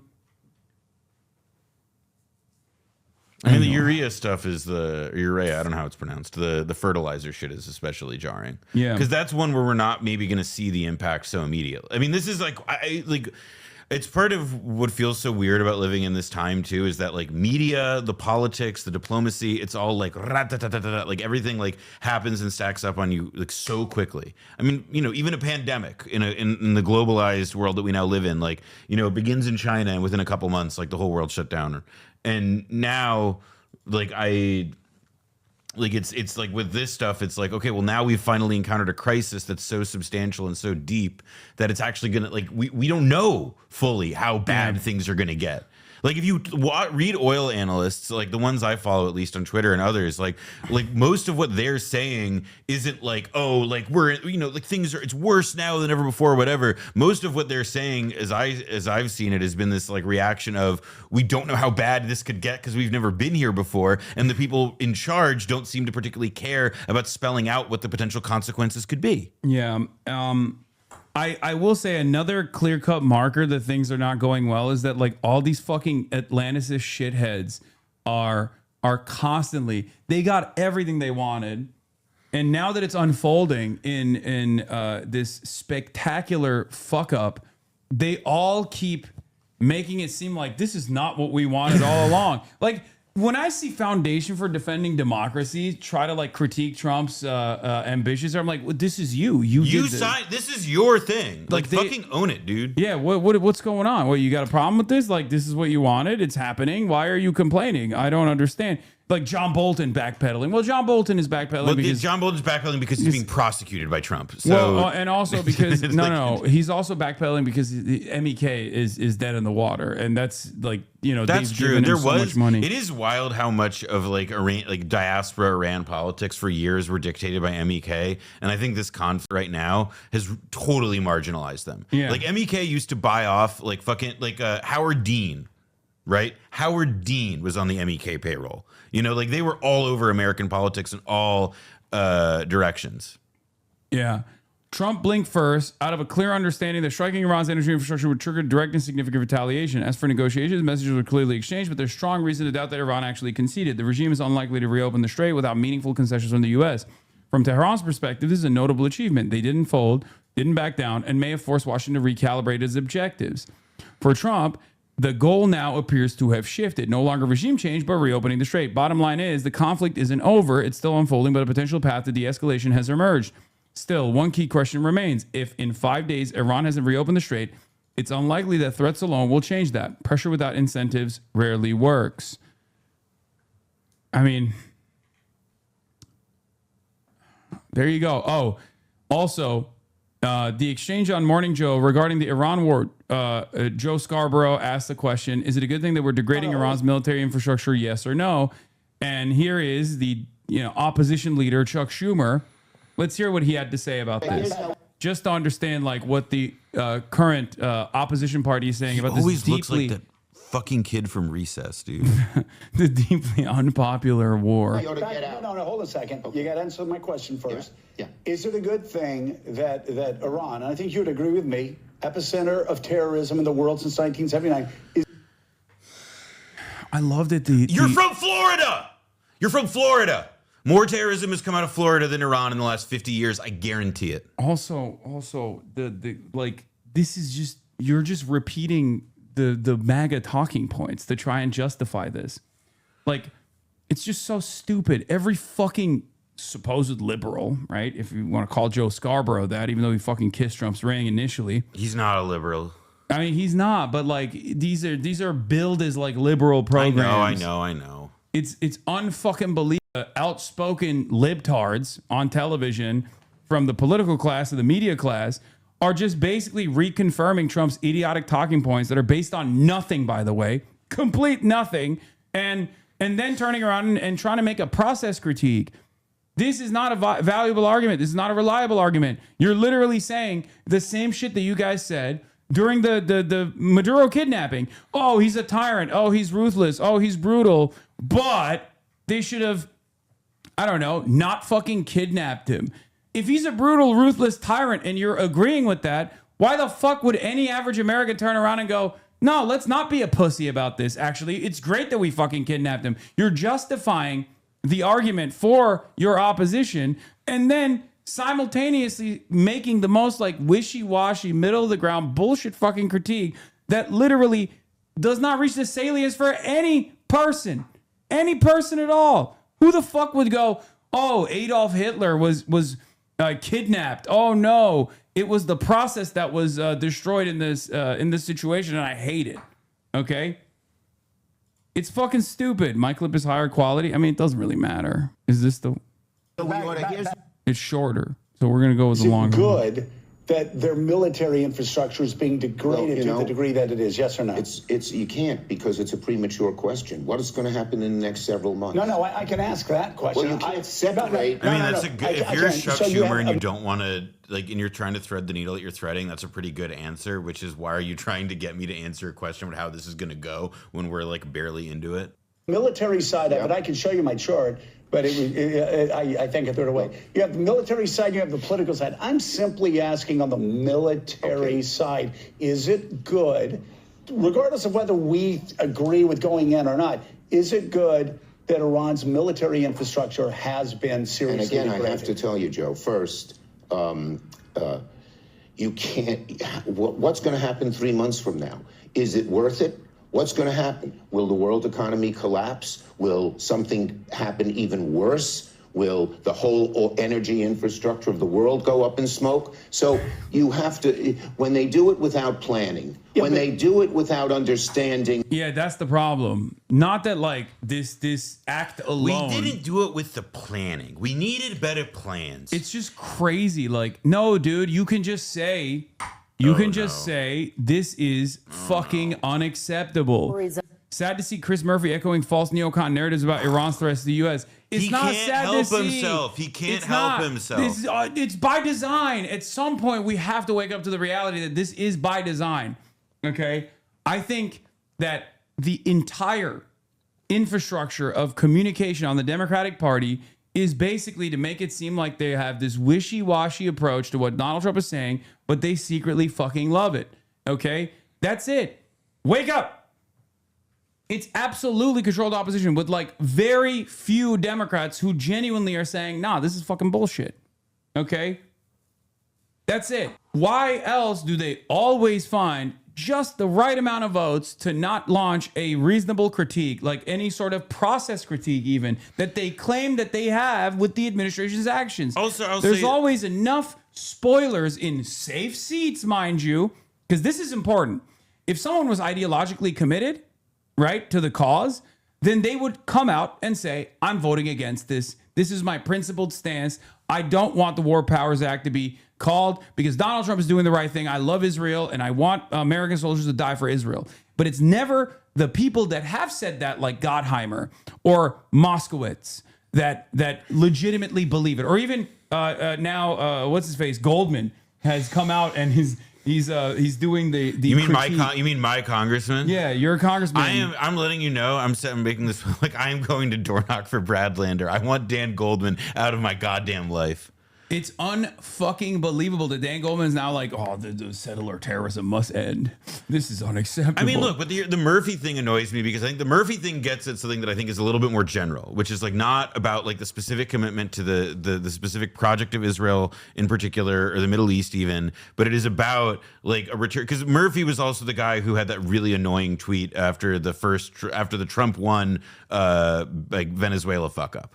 Oh yeah, that lives in my mind. Yeah, no, and we like, tried to do a soft coup in Venezuela, but Trump fucked it up. And it's like, okay, pal. And part of what it gets at is to me is that like there is like a kind of like political liberal in this country who, you know, really like rather than trying to imagine a better future, rather than trying to imagine a new future, a different future, an alternative fucking path, what they actually want is to go back. They want to go back to like, you know, some time when foreign policy, like the premises of our foreign policy may have been the same, but the way in which we conducted it was with something, you know, with more honor or discipline. And that to me is like where I see like, you know, not just Murphy, but like you can see a whole class of Democrats. But they don't see that the ground that they stand on is shifted so much that they think they can harken back to a time when like liberal interventionism was could masquerade as like necessary evil or necessary violence. It goes back to like I think of Yugoslavia. I mean, like just this idea that there is like a role for American weaponry to be wielded in the world for good. That like in your head, it's like la la, like you know Alex Jones, la la la liberal. I am reenacting the fantasy of 1941 in my head. You know, without realizing that, like, no, you're the baddies now. Like, you're on the wrong side of this thing, and our discipline needs to be in not trying to blow stuff up. Yeah. Yes. Talk more about how you hate Dems. I love this. This guy's a fucking pervert. He's like, ooh, I'm clipping this so I can post it on all the nastiest third way. Keep the delusion going, guys. Yeah, we are the delusional ones. 13% of the Democratic Party have a favorable opinion of Israel, and we are the fucking delusional ones. You're right. Please wake up to this fucking reality that third way liberalism is done. Okay? There's no more base or no more support for neoliberalism in general. You are delusional. And you probably don't even work for any of these think tanks anyway. But you have been fed all of these fucking lies, and you think that this is actually somehow brilliant. Okay? This is brilliant analysis. You read a couple of these fucking think tank policy papers, and you thought, well, I want to come across as smarter than everybody else. So now you still think that Democrats putting this mealy-mouthed, wishy-washy bullshit as the controlled opposition party is actually is actually something that people could put their teeth on, that they actually represent the general attitude of the popular base. You and people like you are going to lead to a Tucker Carlson Reagan victory margin. Okay? That's the problem. That's it. because someone is going to take advantage of this information vacuum. If the liberals don't actually become the anti-Zionist party right now, there is going to be someone who takes advantage of that. Oh, it's so scary, man. That's the thing that's like really quite astonishing to me is how quickly people on the right have like smelled blood on the water. And by the way, it's people on the right who have way more influence. Okay. He literally is like an open defender. I knew that this was coming. I mean, it makes sense because it's like who is an axe to grind with protecting Democrats at this stage, except for that guy. But pedophilic sex pest who's literally openly fantasizing about going on a paid sponsored trip to Israel now. That's your guy. That's your fucking guy, dude. Unbelievable. Anyway, go on. There are people like Tucker Carlson and whomever, like they have way more motion and more influence over their like base and like over their party as well, like over the actual the machine apparatus. Like at the RNC, Tucker Carlson matters a lot more and than any of the other Democrats, sorry to say it, Hasan, that who have like made the similar effort to try and influence the Democrats to a position, critical of Israel. Like the Republicans have been way more successful at influencing like the broad spectrum of people. Yes. Whereas I think Democrats have largely been influenced by the events as they've gone on. Yes. And so it's going to turn into another dynamic where like, if there's a partnership between Tucker Carlson and like JD Vance, he can lean into Tucker's bona fides as the anti-Zionist. He can use Tucker. Like that's the, like I mean, it's scary and it's sad because I do think that like the longer you let things go on like this, where like you let them carve out that space and don't do anything for yourself, like you make it like, you will just endlessly replay the 2024 election over and over and over and over again. They don't realize that they're going to lose Democrats to a Republican. Okay. They're going to lose Democratic voters. They don't understand. They think they think that the base will inevitably react in a partisan manner and will consistently vote for Democrats because they're so mad at Donald Trump. All it does, if JD Vance pulls, I'm just imagining different hypothetical scenarios here, right? JD Vance is noticeably quiet, noticeably absent from the conversation currently, okay? And he also understands how to communicate with liberals, even though he's a fucking gross, whiny loser. Let's say JD Vance actually severs ties with Donald Trump when 2028 comes around and does the thing that Kamala Harris was too afraid to do. And then JD Vance leans into Tucker Carlson to get this legitimacy, from Tucker Carlson's like populist rhetoric and Tucker Carlson's anti-Zionist rhetoric. Just as Donald Trump was able to effectively present himself as a peaceful dove to Kamala Harris's like endless militarism, JD Vance can totally dupe enough fucking people that way. It was crazy how many people misheard the criticism that they're successfully duping people as I believe that JD Vance and Donald Trump are like anti-war. Yeah. Like this is what I mean about like repeating 2024. It'll just be the same shit over and over. I do think the very interesting thing is that we do have more down ballot litmus tests for this stuff. Like I think we are seeing in Maine how a version of this plays out. Like whatever one thinks of Plattner or whatever one thinks of what his, how his agenda will be realized if he is to be elected and what his beliefs may be, whatever, fine. The race as it is right now is that this guy is like he is, by staking out the position that he is in the, most like straightforward, aggressive way, we are getting a preview of how Democrats might respond to that in the future, which is to say Janet Mills is going negative crazy early. She's in part laying conditions for a general election to be much more difficult for him. Like I think it behooves one, again, not that I'm not saying that everybody has to get on the Plattner plane, but like Can I just point to this? He said Cuba, China troops. One of the poorest nations in the Western Hemisphere paid me to do propaganda is what, like, at least with China is a fucking, economic powerhouse. But like to say that like Cuba has any fucking money in the bank. I have to run to go to meet somebody. By the way, back. Cuba is a literal state-sponsored terrorism. Do you know how fast the American government would apprehend and arrest me at the point of re-entry into the country if there was any sort of fucking money exchange that took place between me and the Cuban government? Are you that fucking delusional? I unbanned this guy simply because I wanted to hear how how idiotic he is. I gotta bounce. I had a thought. Oh yeah, the thought was this. To Hasan's point, I've met Cuban diplomats. I know some. I've been to the Cuban embassy, and I've been to other embassies in DC. I've met other diplomats. I've seen how it works. And when I tell you that you go to some countries that have substantially more poverty than even Cuba does, far more larger proportions of their population don't live in cities and are incredibly poor, fine, in sub-Saharan Africa, so forth. Okay, you step outside and you're standing in front of their embassy in DC, and what do you see? You see Mercedes, you see a limousine, you see a BMW, you see brand new cars. You go to the Cuban embassy, and a Cuban and a driver from the embassy, takes you to meet, a diplomat, for coffee at Busboys and Poets or some shit. And you know what that car is? It's a fucking 10-year-old Subaru.